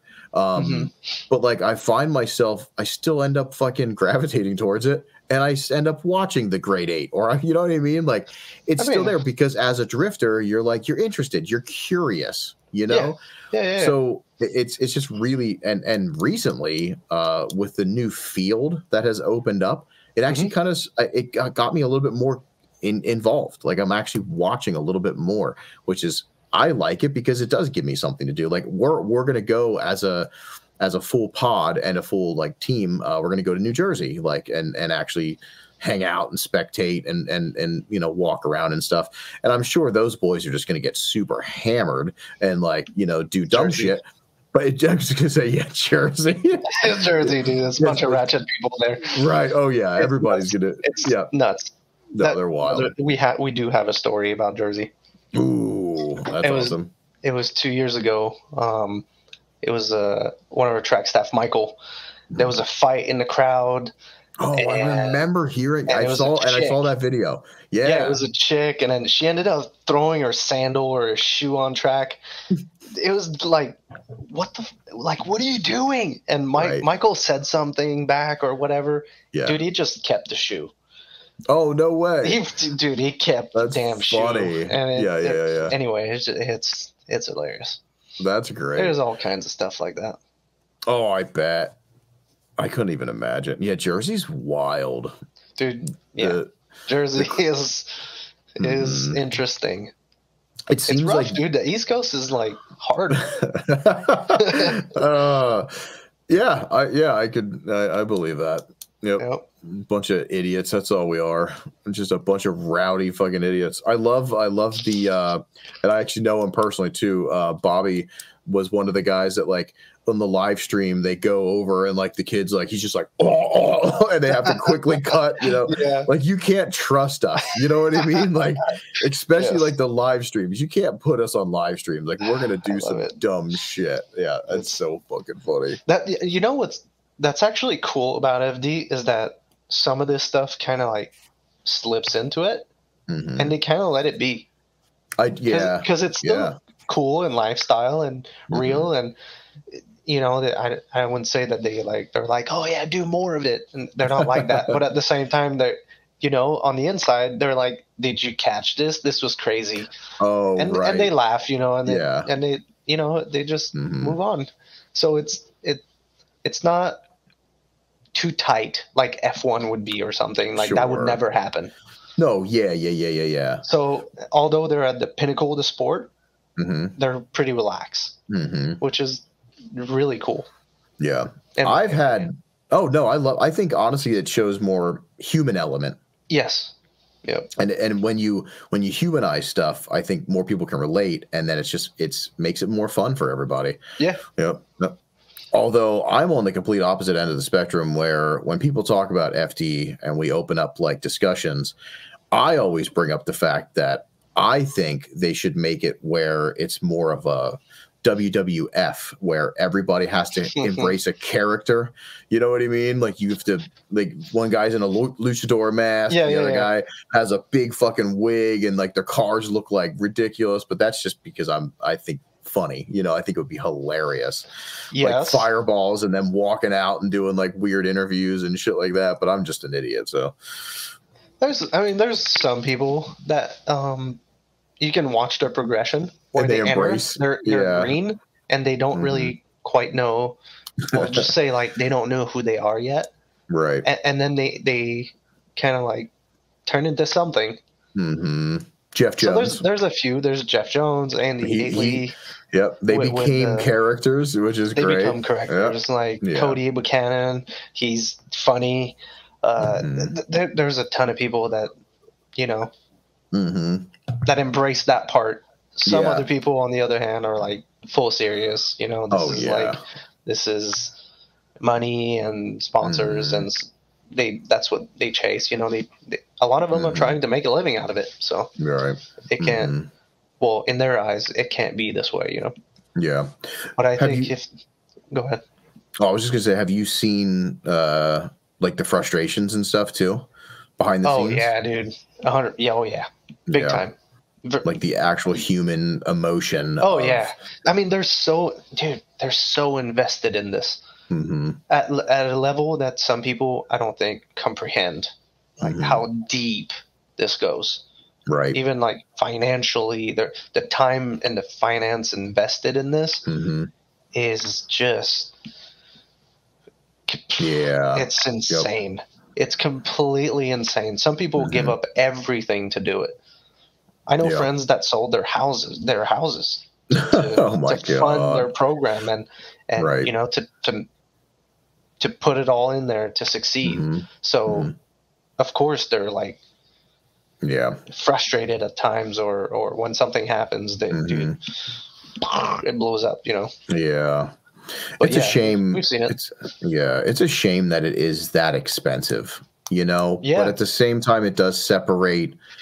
You have to have that field of these serious people that can do something like that to make sure that they're at every round.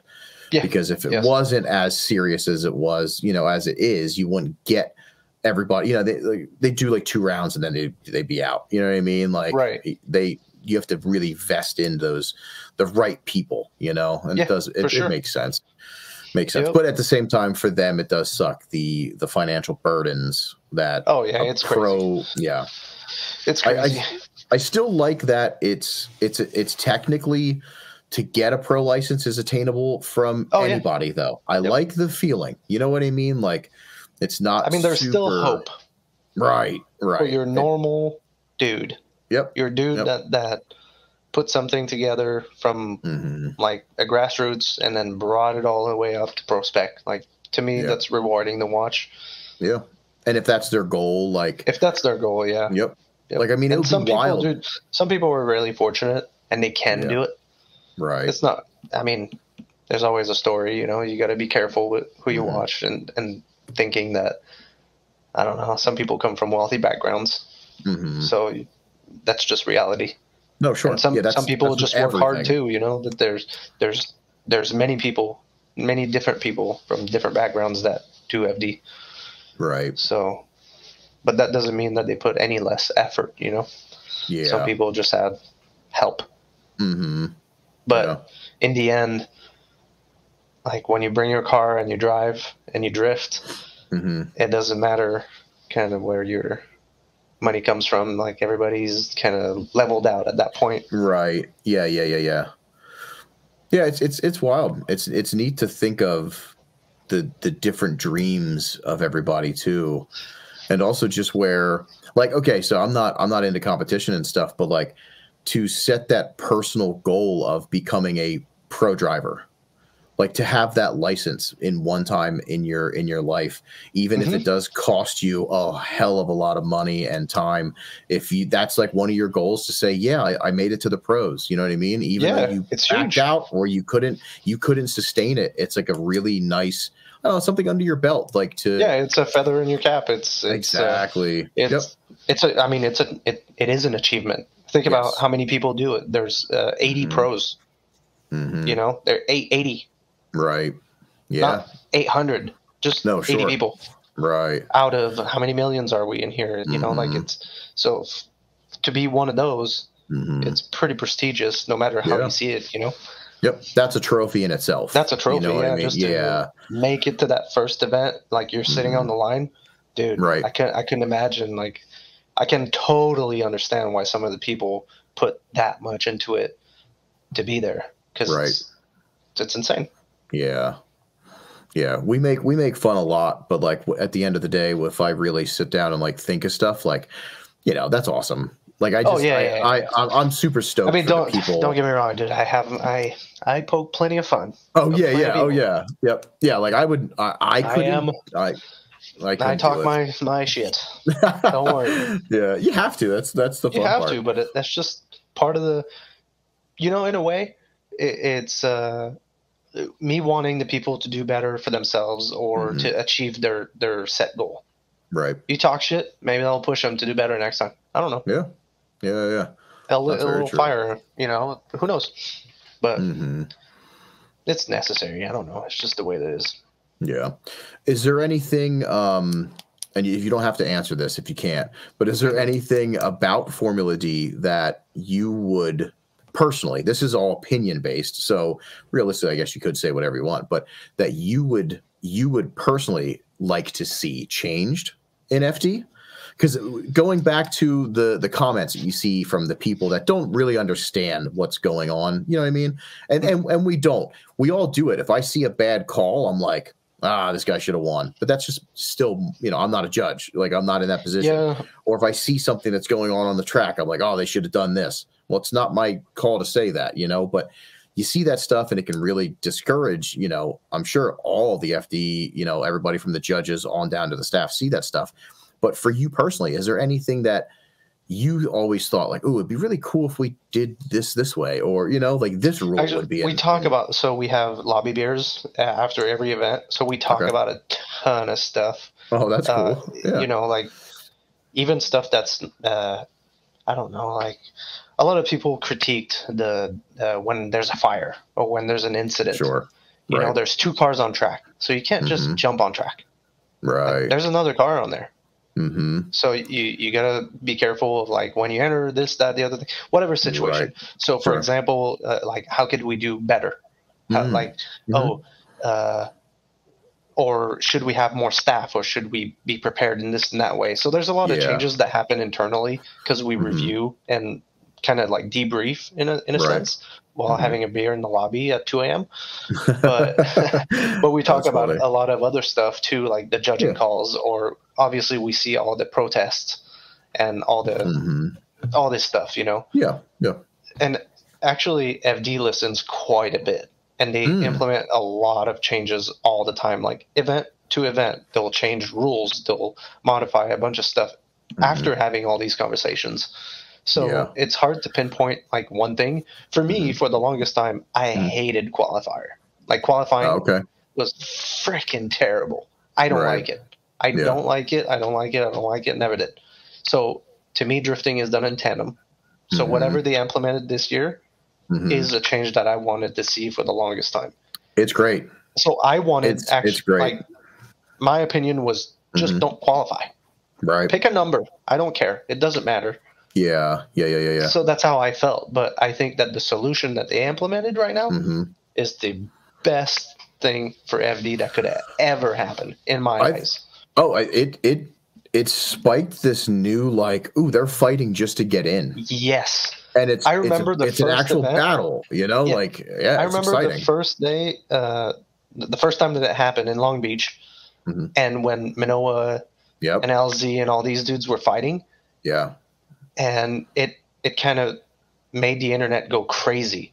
Right. And it was to fight for a spot for 25th and under. Yes. 25th spot to 32. Yeah. And people were like, did you see this kid? That was awesome. Blah, blah, blah. It was nuts. And I'm like, wow, this is crazy. Because they, like, you feel like, I don't know, this is like another event within it. See, that's what I got from it. I took back the whole, like, you know, like, because when you're just qualifying and you're just getting a number, and then your number doesn't line up with where it needs to be, so you're automatically kicked out. You drove all the way to California, or you drove all the way to wherever to get knocked out because of a qualifying run. Yep. I never was a fan. Now you're literally watching.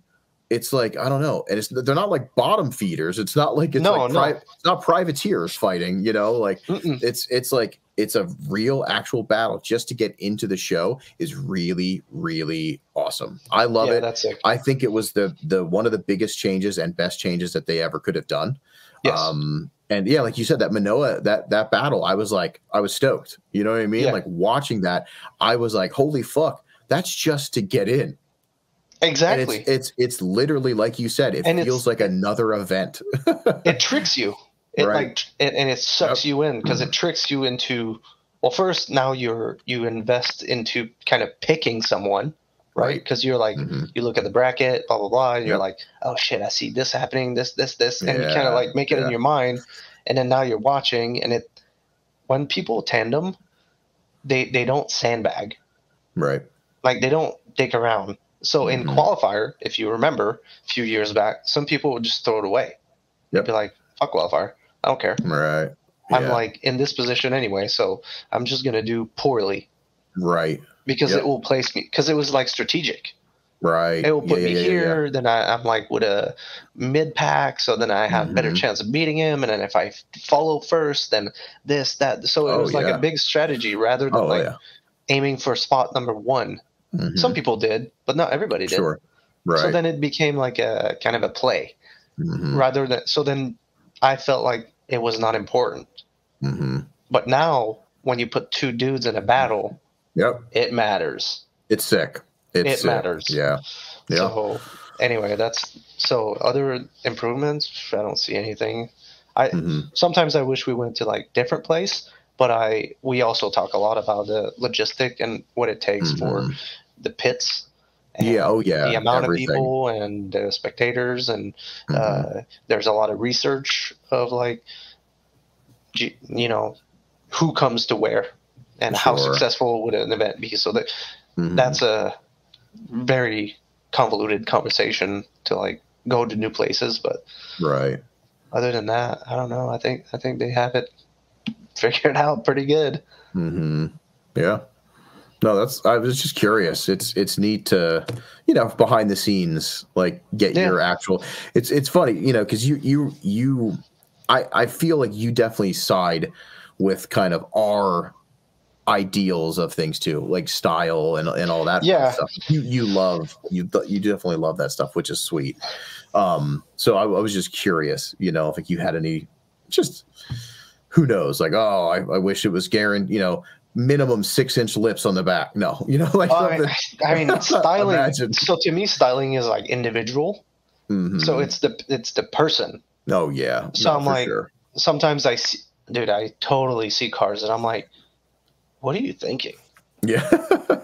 Like, this is a shit box, or right. this is poorly assembled. But I mean, I don't even know. Like, do I like it? No. Mm-hmm. I don't like it. There's some cars I see and I'm like, why? This is just terrible. Yeah. Yeah. Who's doing but the design work? at the same time, yeah, or the design work or whatever, or so. But that's more like, I don't know. That's really personal opinions. Yes. So my opinion doesn't mean nothing. You know what I mean? Like, it's just that's just me liking style over anything. But then I could sit down with a pro driver and be like, why isn't your car low as shit?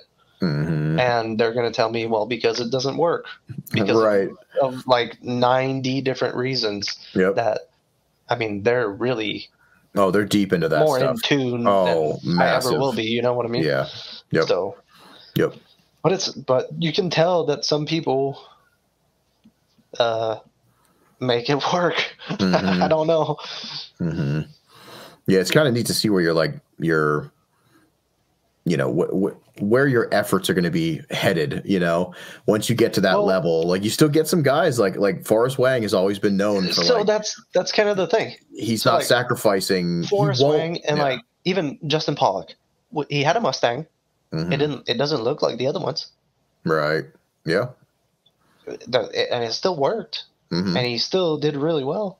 Right. So and then often I say, like, in drifting, you don't necessarily need to podium. You don't need to be on the box. You don't need to be number one. A lot of people remember battles because they're memorable. Yeah. That doesn't mean they win on like the event, but that battle, like, that's memorable. It sticks in your head. Like close tandems and the car looking sick, and like representing like what drifting is. At the back in the days, the core source, the Japan, whatever, toge and mountain drifting and tandeming and whatever. So to me, you don't necessarily need to win the competition. You could be a winner in terms of, like, just like Forrest. Forrest is the best example of a dude that will not compromise style. But he still does pretty well, and he still podiums. So then, in my mind, I think, like, okay, does that, like, debunk it? Of like somebody that's too competition style oriented? Yeah, right. Versus, like, oh, are you too style? So then, like, where does it? Who's better? I was always curious about that too. Like, you could see, like, some of the cars are like ridiculous, but then like Wang's car's pretty set up baller. Like, I mean, it's a good looking car, and he performs. Well. So it's like, where I don't know. Maybe, I don't know. They just kind of overlook some stuff, or not overlook. They over engineer, and they get too involved. They get too involved. Yeah, but I mean that's the competition. So this is America. Yeah, so that's the thing. It is a competition. So I think a lot of the people are like, oh shit, if my car's fast, then I win. Like, if the car's gripped up and he leaves you in the dust, like, I'm sorry, he will have an advantage. Although, I don't know, it's crazy. Yeah, it would be so cool. I know it's in a perfect world kind of situation, but I do wish that there was a way to just cap things in competition. There's an insane amount of talk about this. Yeah, it's so hard because there's so many variables. And the other problem is it's America. So it's not like if you tried to cap stuff to make it a very even playing field, Americans love to try to they're going to do whatever they can to beat it. You know what I mean? To beat the system. That goes back to like, you know, when they used to pour like lead into chassis to like balance weight differently, and it's like it's not legal, but they're going to find some way to try to have the advantage. And it sucks, but I wish there was a cap. You know, I always just say 205s in the back. That's it. I mean, that would be hilarious. So going back to tires, there has been and there is talks all year, every year about how do we maximize a certain tire. Yeah. Because between manufacturers, the size is different, or are the weight difference. Like you have a person like Dan Stuckey. He's on a 255. The car's weighing 2,900 pounds. And then you have another different car that's 3,300 pounds on a 315. Right. That's crazy. I mean, it's nuts. Yep. But you know what? They're still both there. Yeah. And if we're not counting speed, you know, like, I don't know. If you cap the tire size, you would see some different drifting. Yes, you would. It would be different. I'm curious. It just sucks because it's trial and error, and like it could fail epically too, or ruin. It could ruin a lot of stuff too. I get it because it's already, you know, the organization is founded. It's put together. They've been running it for, you know, they're making changes to try to better it and stuff, but to do some kind of drastic thing. Yeah, that would be a drastic change. It would be rough. Yeah. Yeah, and everybody talks about capping power. It's impossible. Yeah, that like, I don't think power is a thing. No, honestly, like power is just not a thing. Because even if you did, like a dyno at every single event, you know what I mean? I mean, that's just crazy. Like it doesn't work that way. Yeah. But at the same time, power even now. There's people like look at Kearney, his Viper.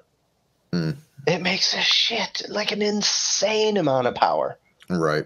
It doesn't matter what size tire he puts on that under that thing. Like he maximizes that tire. Oh, sure. That dude can't keep 2 tires on that car for 2 runs. Right. Because it makes so much power. Right. You can light him right off. So he's the proof that power, well, you're going to hurt yourself. If your car, if you can't hook it or keep the tire for your next rounds and stuff. Yeah. For 2 chase, I mean, a chase on lead, then like what good is all that power? You're literally hurting yourself at that point. Exactly. Right. So then capping horsepower to me is not really a solution. No. But capping a tire, on the other hand, that would be really interesting to see. Sure, because now people are reducing power. They're playing with everything else to try to, you know, maximize. Yeah, that would be wild. I was always curious. I mean, it seems to be working out really well with like the gamblers in Englishtown and some of these competitions when they're doing like a 235 maximum, you know, and stuff like that. Because it does seem to level. Like you get these big pros coming out, like pro built cars to that, and you got some dude off the street that's just right with him. Yeah, because you can only do so much. Right. Yep. Yeah, that's my only. I'm a fucking nobody, so whatever I say doesn't matter anyway. But if I was to try to make some kind of change, it would be leveling the playing field with the cars, because I see too much one way or the other. You know what I mean? And I want everybody to have a driving ability should be the determining factor of if you're winning or not your cars. Not the tool. Yeah. Yeah. I want to see that's because I like to see drivers do rad stuff, you know? Yep. But we're starting to see it. I mean, honestly, there's some changes, and the changes in the field have started to blow my mind. Like you said, Manoa.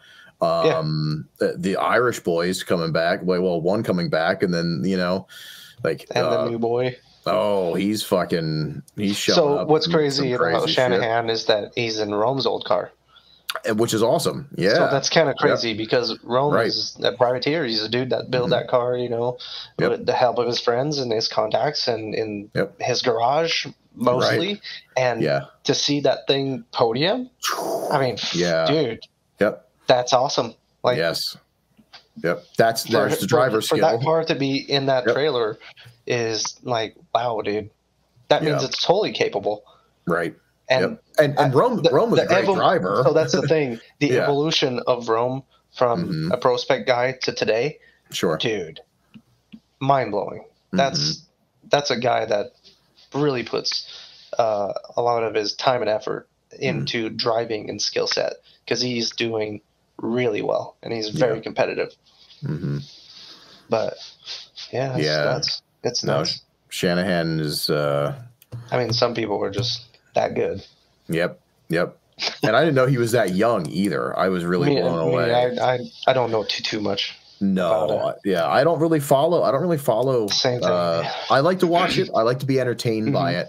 I try not to get too vested, because I think that people get too vested and then it becomes bias. So I like to not be super vested or not super invested. And then although I always pick my winners off of their car looking the better, so I'm like, that one's sick. So, but if I get too invested, then then you get a little bias. I like to be like, wow, like I'm not a big fan. And I'll say this, I say it all the time, like the Sorensen's not a big fan, but he fucking slayed it. Like props He's a good driver. To Brandon. He destroyed Orlando round. It's funny because I drove with him when he was really young. He must have been like freaking 13 years old.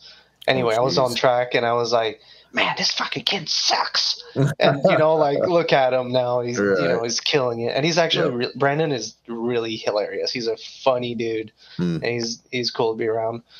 But yeah, same thing. If you ask me about his car, I'm like, Right. I don't like it. I wish that he was into something like, you know what? You want to be in a BMW? Why aren't you in an E92? No, sure. Yeah. They look sick. Do something crazy. They look fucking cool. Yeah. Look at Olsen car. Dude, one of the coolest car. Yeah. In terms of like competition looking. Sure. Yep. So I'm like, it's possible to perform and look cool. Right. Like you can't just like throw it away. But again, that has to do with my personal opinion, your personal opinion. Yeah. And just like you said, whatever we say, it doesn't fucking matter. No. I'm sure they do what they do for a reason too. Yeah. You know what I mean? Like, why is this car the way that it is? Right. Are you going to run like Weds Bazraz on stuff and just possibly blow them, like damage them all the time? And they're heavy as fuck. Like you're not going to do that. But if you did, would I love your car? Probably. Right. Yeah. But that's funny. That is why, honestly, and we talked about it on one of the other pods, is the Drift Master stuff. Do you ever watch any of that stuff? You know what? I haven't. I've watched a few, but I haven't followed the series. I don't really follow. Not super familiar. Yeah, but you should. You would probably enjoy everything slammed. Everything's on big fucking 3-pieces, and they're faster. Like their tracks are like almost faster than the FD stuff. It's mind blowing. Yeah, you should browse around a little. I probably should. I know that I've watched a few. I've watched like the few where it's like stadium stuff. Yep. But it looks fast. But they're second gearing this stuff. Like it's not as fast as we think. Yeah, the RDS stuff was wild. Do you ever see any of that? Yeah, I did. I watched a few of those when they were running, when James was doing it.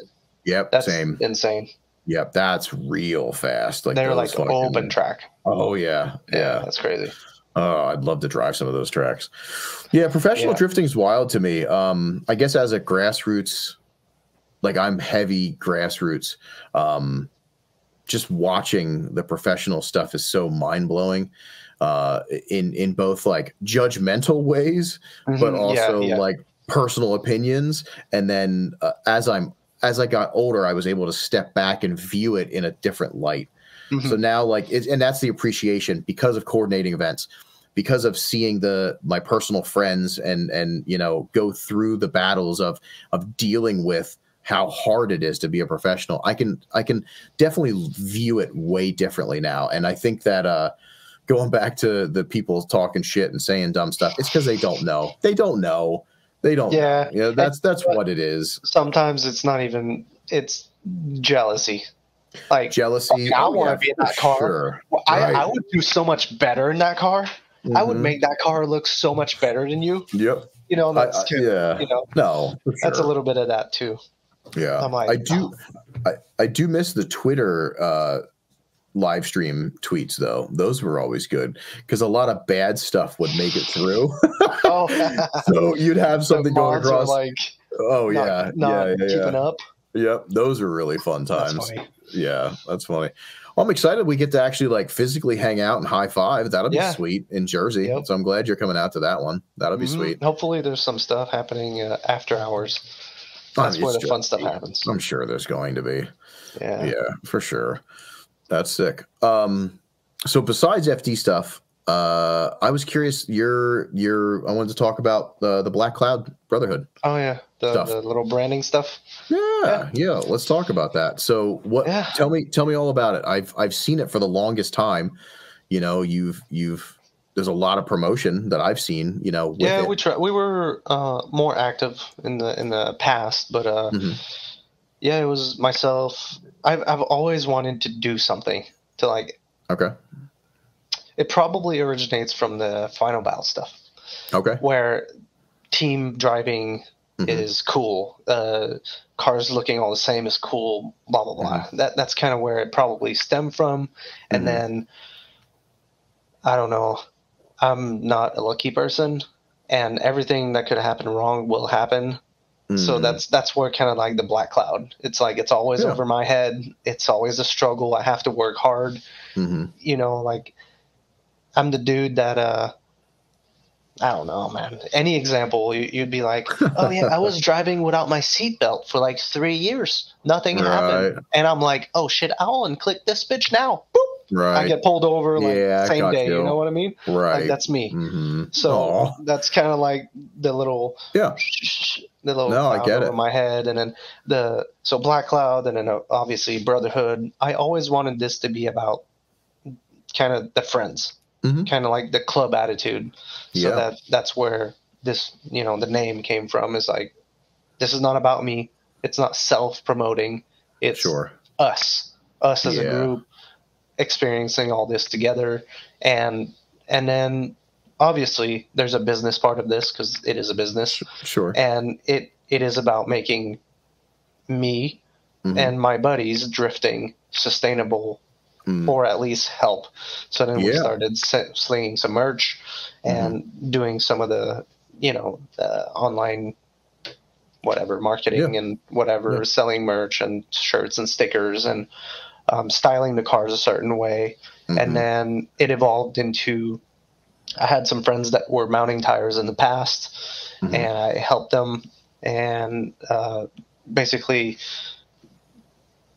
one of my buddies just like quit mounting, and then I took it over with his help, and then we evolved it in something else. So now we're mounting tires at the tracks, selling merch. Oh, sick. And then it turned into buying and selling tires. And so now that's kind of where we're at with all this. But I think it originated, like 2019. Okay. And it's to make drifting obviously sustainable for us, to help with event cost and tires and et cetera. And to put a label on something. And it's to like put a group. team. And, it's a group. Yeah. And honestly, that's what it is. I'm addicted to merchandising and like branding and all that stuff. Like I'm addicted to it. So anytime I see somebody doing that stuff, I get excited. I'm like sick, you know, like I love it. So I wish I was a creative. Like I have no artistic freaking bone in my body. So it's really difficult. But like it's more like the vision. So for me to explain the vision, or like I have to work with the people that do the merch or that do the design, and I have to cover it. And it's difficult, but at the same time, like it's really rewarding when it's done. So I can really admire like people like you that do it, and that I see the progression of like where you were to today. I'm like, shit, like if I could be like 10% like this, that'd be sick. But it's really hard though. Like honestly, it's not easy, and you got to keep on top of it. Like right now, we're on a little slow dip, and I'm like, oh shit, you know, like I guess I didn't realize how well we were doing compared to today. Yeah, but it happens quick. It does. And you don't. and it's a lot of work to start back again. Yep. Nowadays it sucks because we're fighting things like these silly algorithms. Yes. And the eyes on the stuff is hard to get. And it's a shame because there's so many people that I feel are deserving, or that you know, it could help people out, and we just can't you can't try enough. And like, we can't even spread it. Like, if everybody like would spread everybody's shit, it would work, but nobody. So that's the thing. And that's hard. So when to I do, see, you know? So like shirts, for example, everybody wears shirt. Right. So then if you look, you go to a drift event, and then you'll see a lot of big names shirt. Mm-hmm. Yep. And then you're like, but you don't know this person. Right. Yeah. So you bought a $35 shirt from somebody you don't know that lives in a different state. Right. And then you can't support the people that are in your own drifting community here locally for a $25 shirt. Yeah. So it's kind of crazy if you think about it. But like you said, if everyone would do it, support like their own, and everybody would kind of win. Like, I buy your shirt, you buy my shirt, our shit works, it's cool, we're cool, and we have now we have a built community, and it helps everybody sustain a little bit more to do the thing that we love. Right. So when I see like a big name thing, and I'm a little bit of a hater.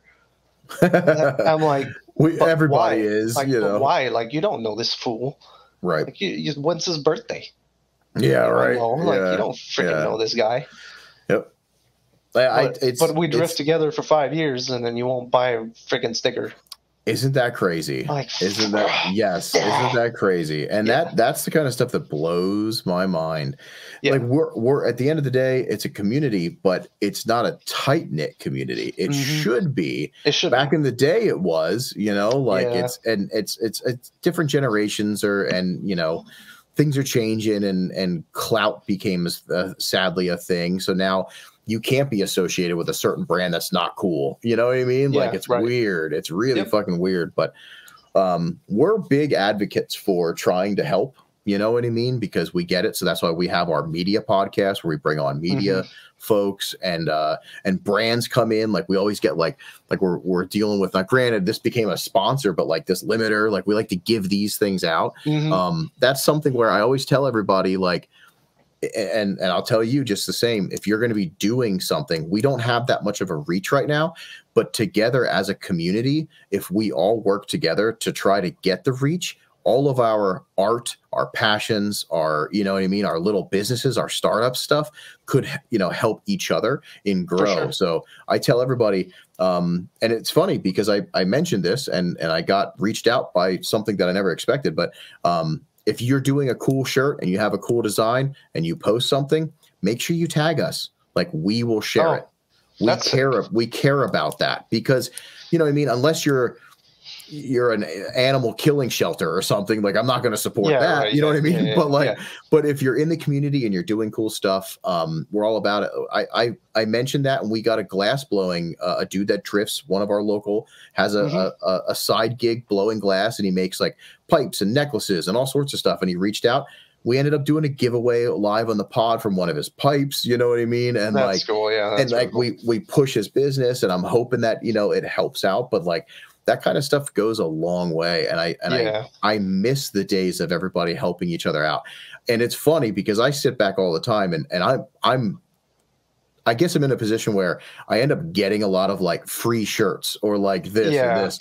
And so I'm always like, fuck, I need to buy and support some of my other homies. And I don't think about it because I don't need a shirt. You know what I mean? Yeah. But like, I'm getting to the point where I'm getting ready to redo my wardrobe. And literally I've been writing down the people that I'm like, who do I get this stuff from? Yes. No, seriously. Because I'm losing weight slowly too. So I'm like, this is going to be sick. I can finally get like, you know, shirts from homies. And like, I want to represent more people. But I think if we all just spread that love a little bit, because we're fighting an algorithm. So when it was Smile Factory back in the day, I could post something and it would sell out, and it felt amazing. Crazy. Yeah, it felt amazing. Now it's like you post something, you get a couple, and then you wait, and then you sit on it, and you sit on it, and you never know. Yeah.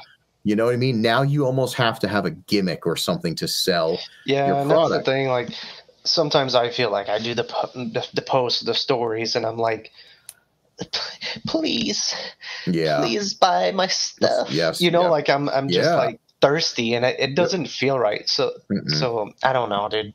And that's kind of lost. That's because 50 people see it instead of how it used to be 5,000, you know, or whatever. Yeah, right. Like yeah. that, and the engagement is not the same. And I even we briefly talked about it online, whatever, where I closed the store because it was just a freaking waste. I was looking at the traffic, just kind of like you said, 100 people a week to like 3 people. I'm like, well, why am I doing this? Like I'm putting all this kind of effort, spending money to do this stuff, and merch is not cheap either. No. So and I don't know. I also feel like from 2020 to today, it is not this. I don't know if it's changed in your area, but I will go to an event. There's one Saturday. I won't know about 80% of the people driving. I will not know who they are. Changing. And I'm like, how did this happen? Like I started drifting. I've been doing it. I am in the community. I'm invested. And I'm like, and they're like, oh, who's mounting tires? And I'm like, what? We've been mounting tires since 2019. Yeah. No, it's wild. Drifting is getting popular. It's getting like a little mainstream. And you go to your local events. I'm like, I haven't seen any of these cars ever, you know? Yeah. Which is good. It's good for the community. It is good. Me as a person or like a small business also, I'm like, how do I reach these dudes? Yes. Right. I don't know how to reach them. They're not on Facebook anymore. Facebook is dead. Oh yeah. Dead. Yep. You know, my sales were all from Facebook back in the day. Yeah. But now that's not the case. And then on IG, like you said, you're fighting the algorithm. So then you're not present. You're not there. They don't know who you are. Right. So it's kind of wild. I'm like, I'm at clueless how to reach people. Yeah. Without having to pay a shit ton. Oh, well, so problem. Okay. There's the paywalls, but it doesn't equate. Right. Yep. And how small. Even the media, the media is really tough because you're like, oh, okay, I want like sick videos, reels, whatever. Oh, it's $120 to $200. Yep. How do I, in terms of business, how do I make this make sense? Right. To have $200 to spend, I need to sell because we make $10 a shirt. That's 20 shirts. So, how much you know what I mean? Like, so it becomes like a huge math equation of like, I want to support media, but it doesn't make sense. Right. Because I'm fighting the other, being viewed or whatever. So it's a battle. It's tough. Yeah, it's a struggle. I do wish that, and that's one of my visions with this podcast is to slowly grow it, to be able to help out. Like, honestly, we give out, I say it all the time. I should shut up, but I'm excited. I'm proud. I'm very proud of. In a year's time, we made in a market that sucks. You know what I mean? Yeah. We've made some really cool strides, and we're able to do really cool giveaways and fun stuff. Awesome. And I want to keep pushing that.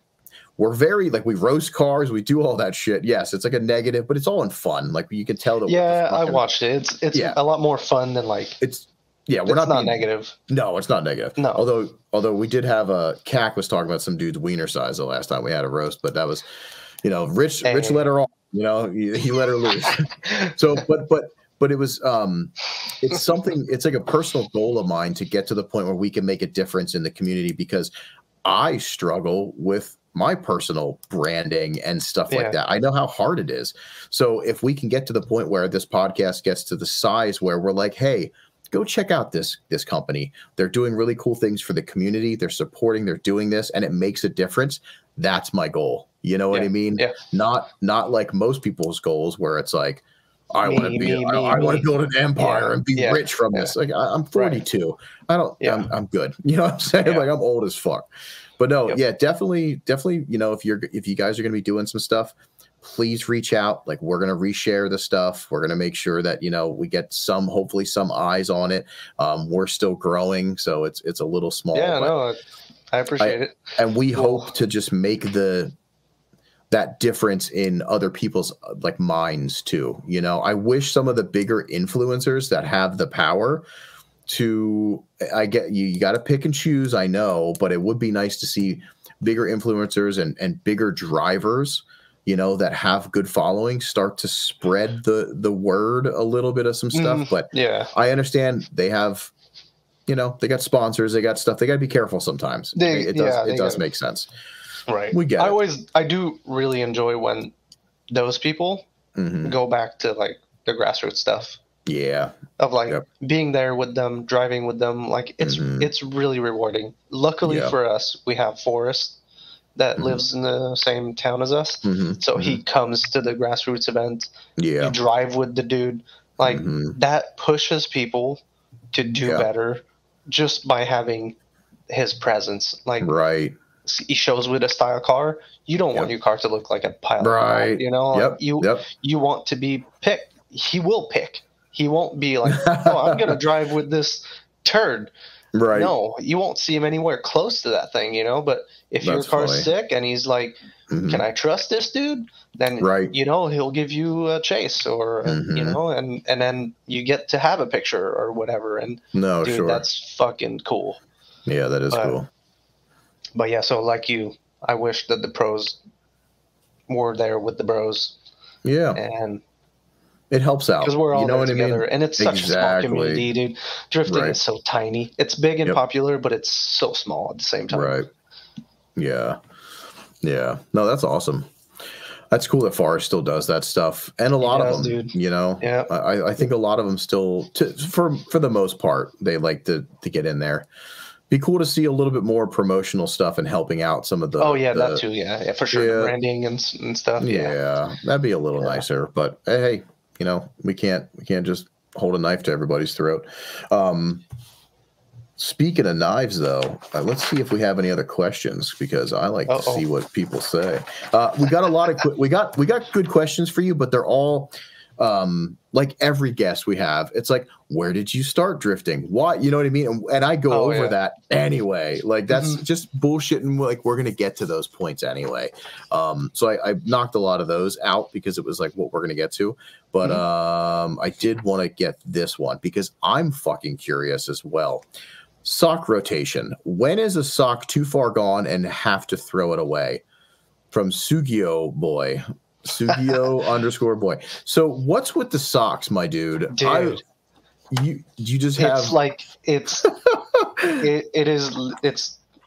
I don't know. What is it? What's the term? It's a curse. I'm cursed. Okay. All right. So I just like eat through socks. Really? Period. So I'll buy a brand new pack, 24 pack, whatever, and then I'll do well for a little while, and then dude, like every day I'll poke a hole, and it's always on my toes.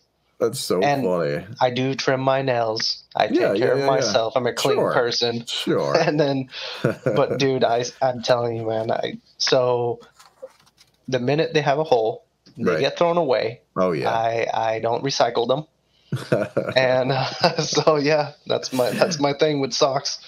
Yeah, I was curious. I even have it in my notes. What's with the holes in your socks, bro? That's in my notes because I wanted to find that out because following you for the longest time and seeing just, you know, I always see these sock posts with a hole and I'm like, what is going on? So I didn't know if there was an inside joke or it just happens. So I figured that's so funny. It happens. It's dumb as hell, and I will show every single one of them on my stories. That's funny as that I poke holes in socks. It's been a while. Nice.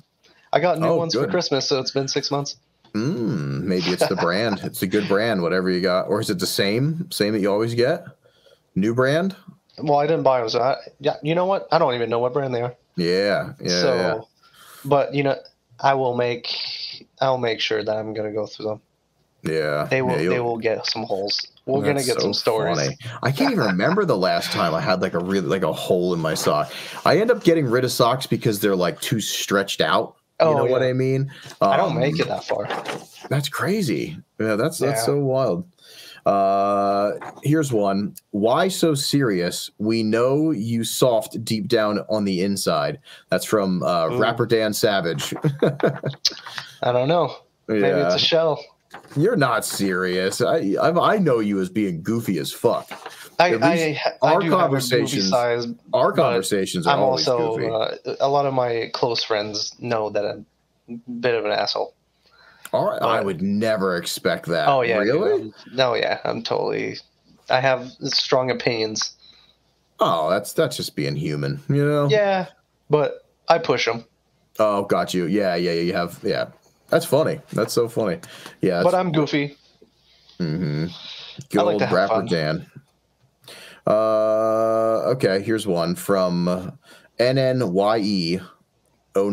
Ask him why he brought a horse trailer to Jimmy Up in 2023. What is that about? What is that? Dude. Is he just talking shit on your trailer? Well, he's talking shit because I fucked up. Oh, that's why. And he knows it hurts me. So I bought a really nice trailer. I bought an all aluminum ATC 28-footer, like new. And this was like 2 years ago. And last year at Jimmy Up, I didn't have a car, so I just went with the guys. But like I was explaining earlier, with the Black Cloud, we buy tires. So my supplier is in California. Okay. So I made a little detour, and I went to Cali.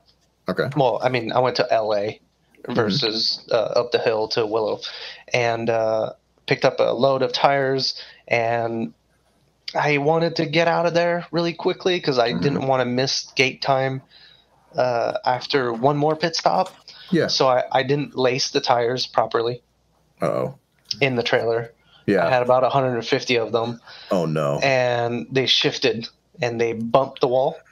And, I forgot one key part is that I actually forgot the keys to the trailer when I left Phoenix. Fuck. So the back door was locked. Yeah. And the side door was open. So I was like, the side door is fine. And there's a nice yellow label on every trailer that you must deadbolt the side door because they will open. Sure. Well, the tires shifted. The door opened. Man. I was on the freeway. I got honked and everything, and then I pulled over. And by the time I had slowed down, the door opened the opposite way. Oh, wow. So, like it was facing, basically it was all the way open. Yeah. Yep. And then I was looking at my mirror, and there was, like the wall of the freeway, whatever. And I didn't pull far enough because I didn't want to block the first lane in LA traffic. Oh, I can only imagine. So I was like 3 inches. I tried to close the door, and I was 3 inches away from being able to close it. So being in a panic in LA traffic, I pushed manually the door. I didn't lock it. I just pushed it backwards, and I got in my truck, put it in drive.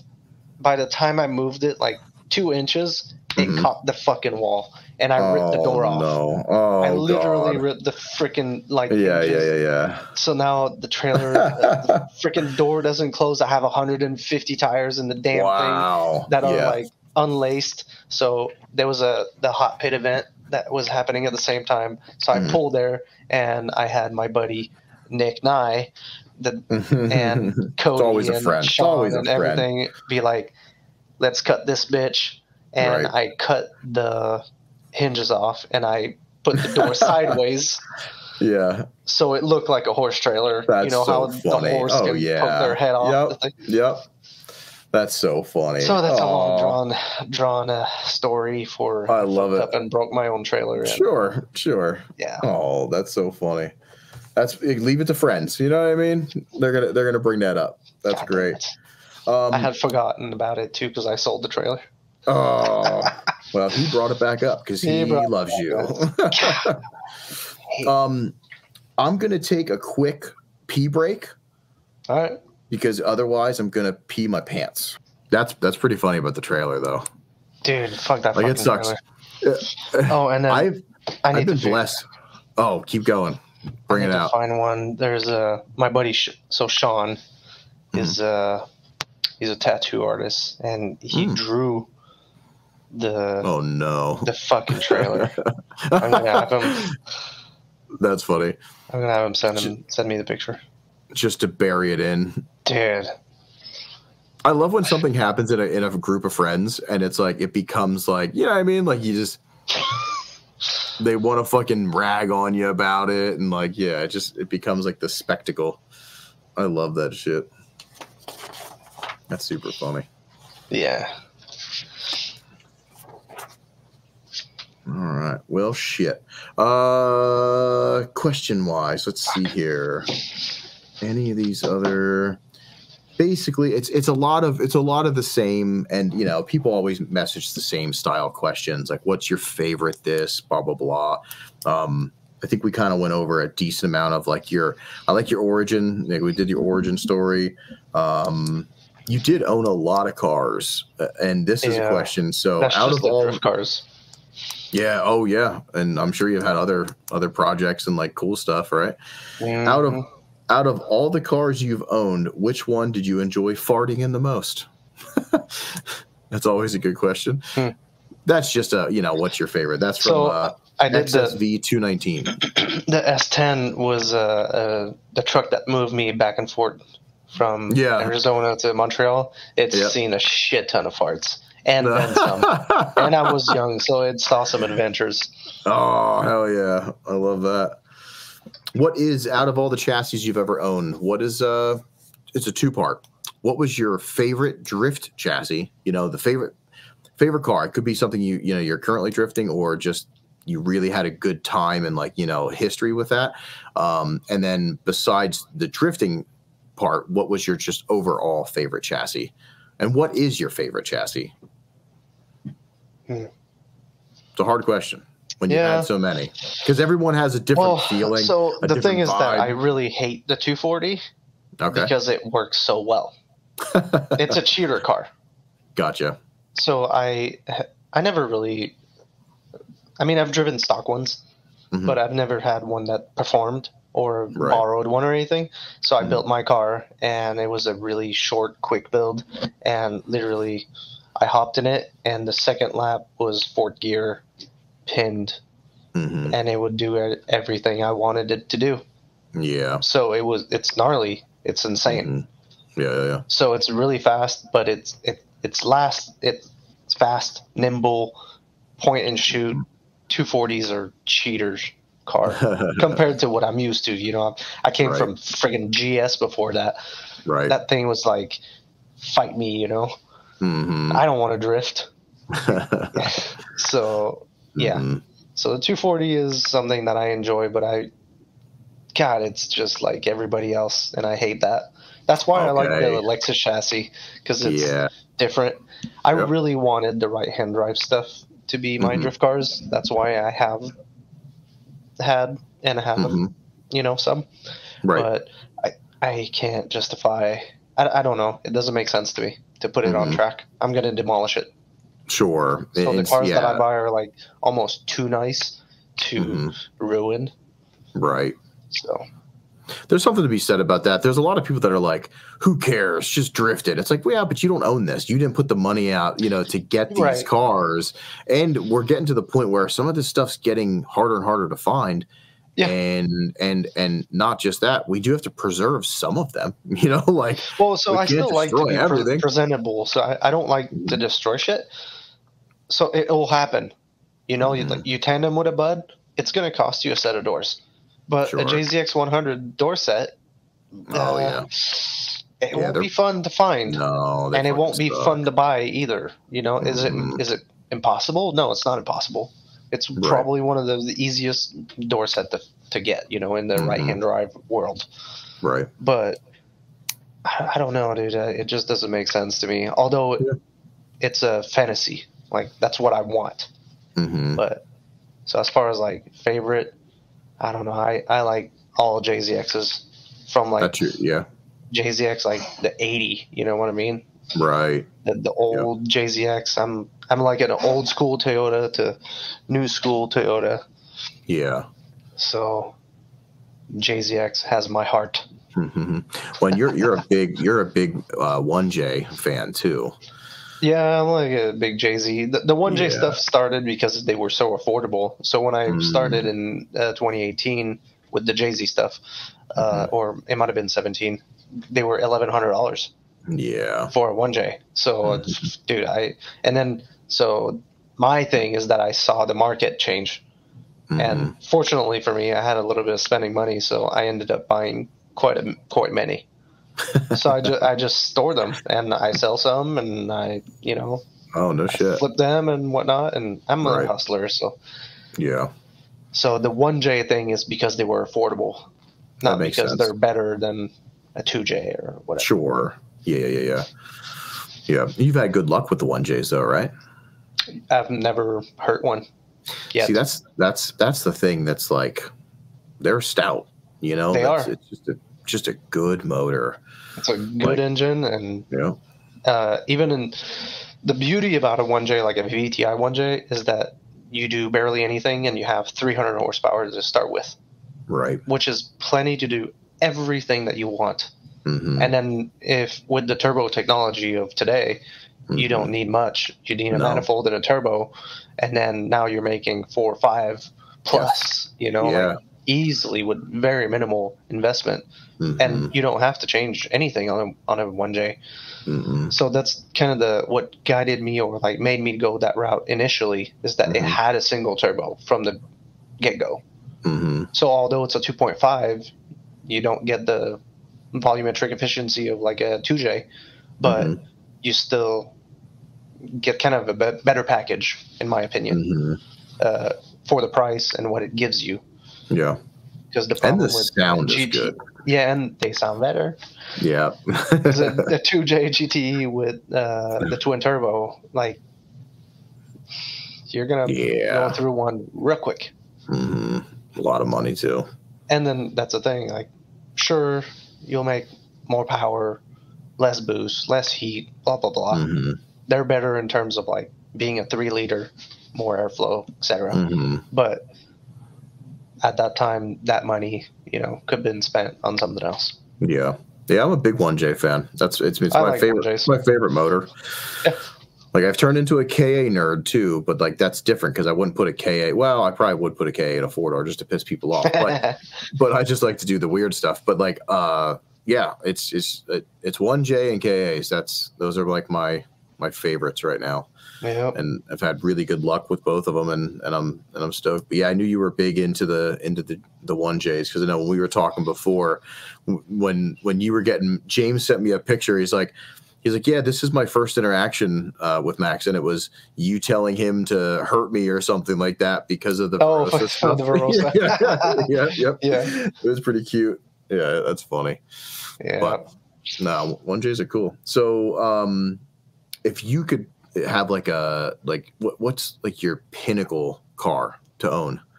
Is there something that's a unicorn still besides or is it the S15, something that you've never owned yet that you? I think I would like to have an S15, but I can do that.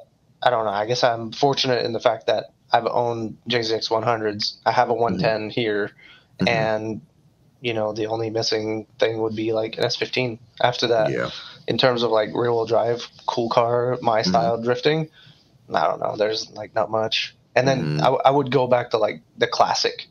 I would go to 60s or 70s, 67, like late 60s, 70s Skylines. Yeah. Like the super, like, I'm retired. This is a $90,000 car. Yes. Or a Nissan Cedric of like, like the early ones are sick.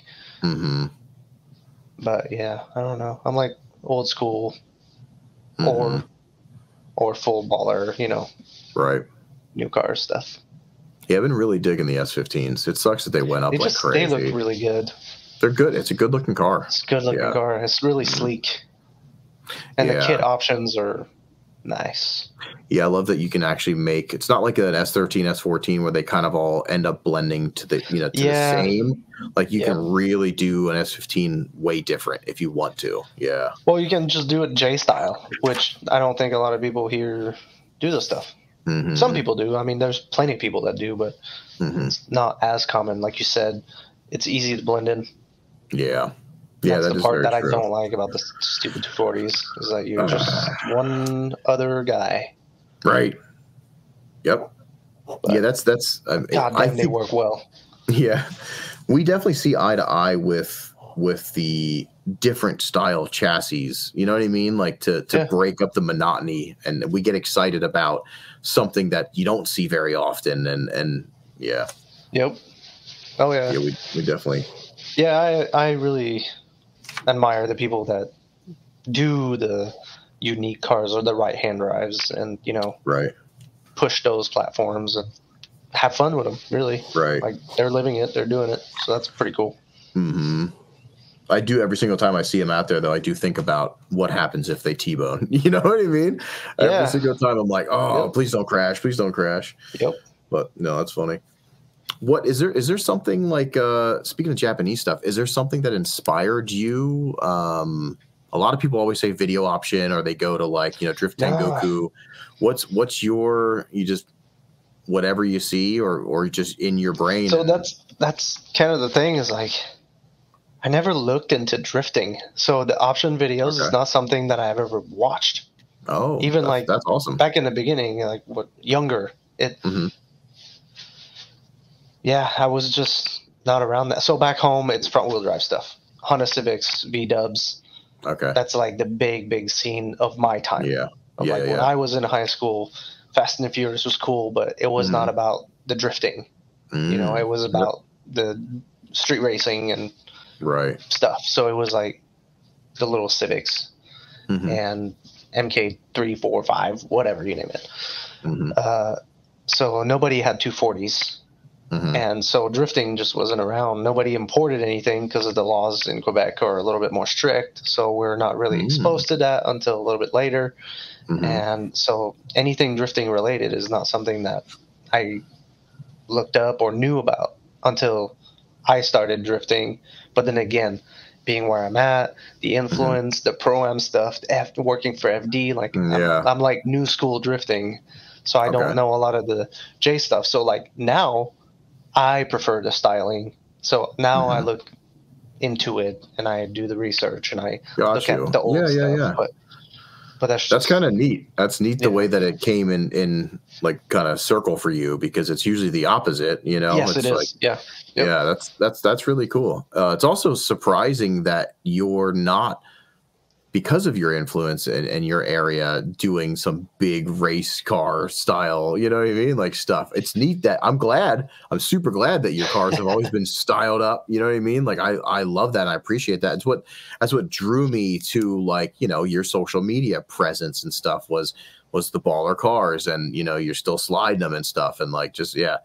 So that's definitely that's wild to know. It's neat to know that you're definitely the first that we've had on that wasn't, my dad was into cars, or my best friends when we turned 16, we got our license. It was instantly like car stuff. It's your situation and how you came to the States and then just organically got into it like your own self is really neat to see where you went with it, especially being with the possible outside influences, right. And to see the path that you chose is awesome. Like, I mean, kudos. I feel like most people, they just stick with what's familiar, and you did it. Yeah. I always had cars from early on, but the look of them, like the way they presented themselves, always was kind of, that's what I seek. So like the S10 when it was bagged was like, that's the vision. It was painted. It was this. It looked like this. So it's kind of the same thing for me with drifting, where I'm like, this is the style that I like. I want a low car. I want, like big fat wheels, and you know what I mean? Like, I don't know. It's just this embodiment of what lives in my head, that styling. Yeah. And it seems like your crew too, like the boys that I see you sliding with are equally into the same stuff too. Yeah, which is support sick. One another. Yeah, no, that's cool. I love to see it, man. It's neat to see, especially in an area that I'm not familiar with, that, and I'm glad that all of you guys out there doing that, keeping style alive, and you're doing it well is cool. We tried. There's a lot of, we did the big flames on the cars and stuff, and there's a lot of the haters and whatnot, but sure. I don't know. Like, you just do what you like, and your crew will support you, and then it all changes too. Yep. Sometimes the cars are clean, sometimes the cars are wild, sometimes Right. it just evolves. Oh yeah. So that's just something that that's just it. Yeah.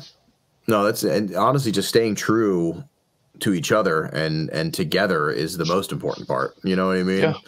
And it looks like from back, when I went back and searched and stuff and just was looking, I was like, yeah, you've always kind of like stuck together, and I like that. Yeah, I love group of stuff though. Yeah, that group of people has always been, I guess, close. Yeah, we're closer today than we were before, but we always were like tighter. But obviously, there's a lot of people that don't. They come and go, right? Just like any group. Yeah, it definitely happens. No, fuck yeah. Well, Max, congratulations, one, on being so rad, but also congratulations on the 1-year-old. Oh yeah, that's awesome. Yep, that was a big party. Yep, that's awesome. So yeah, I wish I had the cup. I should. I'll send you a picture. You'll laugh. Oh, nice. It's always been a pleasure. I'm super stoked that I was able to, and again, we were following each other and stuff, but it was neat because the Rich basically brought us kind of together. And then our love for the 110 and weird stuff really got us connected. And then from that, it grew. And now it's funny because I consider you like, we've never got to hang out in person yet. So you're an internet homie that's going to be in a couple of weeks a real life homie, which I'm really excited about. That's really cool. I love to like physically, we're going to touch skin. Like that's going to happen, So, it will happen for sure. Oh yeah. And I love that. So it's really cool. And I appreciate you, and I appreciate you keeping style alive. That's really awesome. I appreciate what you're doing for and doing like the FD stuff and your branding. Keep doing that. Like, I know it's hard, but like, keep pushing because it's worth it. It's just something to be proud of. And I think your stuff's cool. And I'll put like a link to, the stuff when I put this up too. I'll make sure that there's like links and stuff too. So if anybody wants to check that out and support small business, that's what we do, hook them up because, that's why we're here. It's to be together and be a community. So, but yeah, I really appreciate you taking the time to jump on this. I know you were you seemed a little iffy, but everybody usually is, because they're like, I don't know what I'm going to say. What are we going to talk about? Right. There's a lot to talk about. Like it's, we could probably go on forever, to be honest. I could keep finding little, little things. I mean, I feel like drifting dudes we like circle talking about the same stuff over and over and over and just But I think we also, because it's familiar, it's neat to hear different perspectives and different ways that that everybody attacks stuff. Like honestly, like the middle of our conversation was like really inspiring, to me. So like things already are manifesting in my own head. You know what I mean? So it's neat for the listeners to take that experience and just, go through it. We're going to be trying to do a lot of podcasts that are like this too, where it's not live, it's recorded. It's more of a chill atmosphere, because otherwise the chat would be like dinging in and like, what I mean? It gets it's a little too much, but I like these because I get to sit down. And one, since you're a homie, it's nice to be able to sit down with you and I got to learn about you. You know what I mean? Oh yeah, right. And like actually kind of meet. Oh yeah. Yes. And this is really, it's really cool. So for those that are also going to get to witness this and join in and watch it, it's a cool experience. I love these things. Yeah. I think it also shows we're not all pros. Right. But there's a lot of us that are part of the community that do stuff. Mm-hmm. So it's cool to meet those people, through the podcast of like, oh yeah, there's rad people out there that do sick shit and have cool cars and whatever. So it's really nice to not only focus on the 30 pros or the 80 pro drivers, what I mean? And all the celebrities. Exactly. That there's, and that's what I know we're going to try to focus. There's no focus is how I'm going to put it. We want to be able to pull anybody that's trying in the community. You know what I mean? And is a part of the community. So that's why we do our media stuff. I'd like to start grabbing even just somebody that doesn't drift, but they paint. You know what I mean? Like, let's grab. I'd like to do that kind of stuff. So you were a no-brainer because I've always personally enjoyed your car styling, your cars, and you as a person. You know what I mean? I can tell that I can just tell you're a great dude. You know what I mean? Like, and honestly, Rich has said nothing but nice stuff about you the whole, nice. He's always like, dude, he's the best dude, you know, like whatever. And then when he said that you were a spirit animal, like, you know, tonight when he texted me, I was like, that's so cool. You know, like it's neat. Yeah. I mean, you're making they're a really difference. Nice people. Yeah. But you're making a difference, and you might not even know that, you know, like per se, but like you are, and that's the part that we want to push and we want to shine. We want to hear your stories. We want to hear, you know, how you got into it, like what influenced you. I did not expect you to say any of that stuff. You know, I didn't even know you were. I don't even think I even knew you were fucking from Quebec. No, you know what I mean? No, we didn't get there. So that's cool. You know, it's really cool to see the difference that, you know, how you were influenced, and yeah, it's just really cool. I love these things. It's just hanging out. I really enjoy the podcast. I've been, you know, listening, following through, and it's good. I like it. Appreciate that. We appreciate that. And honestly, yeah, keep going, dude. We're stoked. So, I'm going to end it. We got like most of the questions we actually killed. So the ones that were related to your socks and the trailer, we had to bring those in. Oh, yeah. I meant to send you the deal while I'm thinking about it. Oh, that'd be funny. Yeah. But it's cool. A stupid trailer. Oh, I can't wait to see it. Anybody that's checking us out, thank you so much for sticking by and listening to us rant and talk about some cool things. This is going to be our very first, also, by the way, you are our very first podcast that is going to be exclusively put on our Patreon first, for before the others get, you know, to see it. So cool. Yep. This is the first time that we're going to put this on for our Patreon supporters to be able to get early access to the pod. You know what I mean? We're excited about that. We want to start like a rollover, you know what I mean? And really be able to take some clips from this before it's out and get people hyped to be able to watch it then when it does come out. So yeah, I'm really excited about it. And it's neat to share that you are the first, you know what I mean? That's going to go. Yeah. Yeah. Cause it's competition, right? I guess. Yeah, it is now. You're the best guest ever. I'm like the first. Yeah, you're the first. Like, there'll never be another first. Nope. Not exclusive. So. You're literally the exclusive first. So, no, it's pretty fun. So yeah, I appreciate you, and I'm sure eventually we'll catch back up. You know what I mean? As time passes and different things happen. Also, I do want to have some times where we do other little things where I bring like multiple guests, bring them back. You know what I mean? On one pod where we like bang out like real quick stuff and just catch up. Yeah, so I'm really stoked. But thanks for sitting down and taking 3 hours of your time. Yeah, thank you for having me. That's pretty cool. Fuck yeah, dude. I'm stoked. And I'll pretty much just say, keep checking us out if you're listening. You know, make sure you support the good people. We always say support the ones that deserve to be supported. So check out the Black Cloud Brotherhood. Check out Max, and I'll put his Instagram handle on the podcast descriptions and stuff. But yeah, give him a follow, and yeah, just keep supporting. That's all we care about. It's all love. This is a community, and this is a brotherhood. I like the way that you use brotherhood, by the way. That works. Yeah, Black Cloud Brotherhood. I like that. But fuck right, man. So yeah. Sick. We'll see you around. So Max, you can stay on. I'll talk to you backstage. Okay. Yeah. I'm gonna go. It's gonna get weird. No, let me take my shirt off.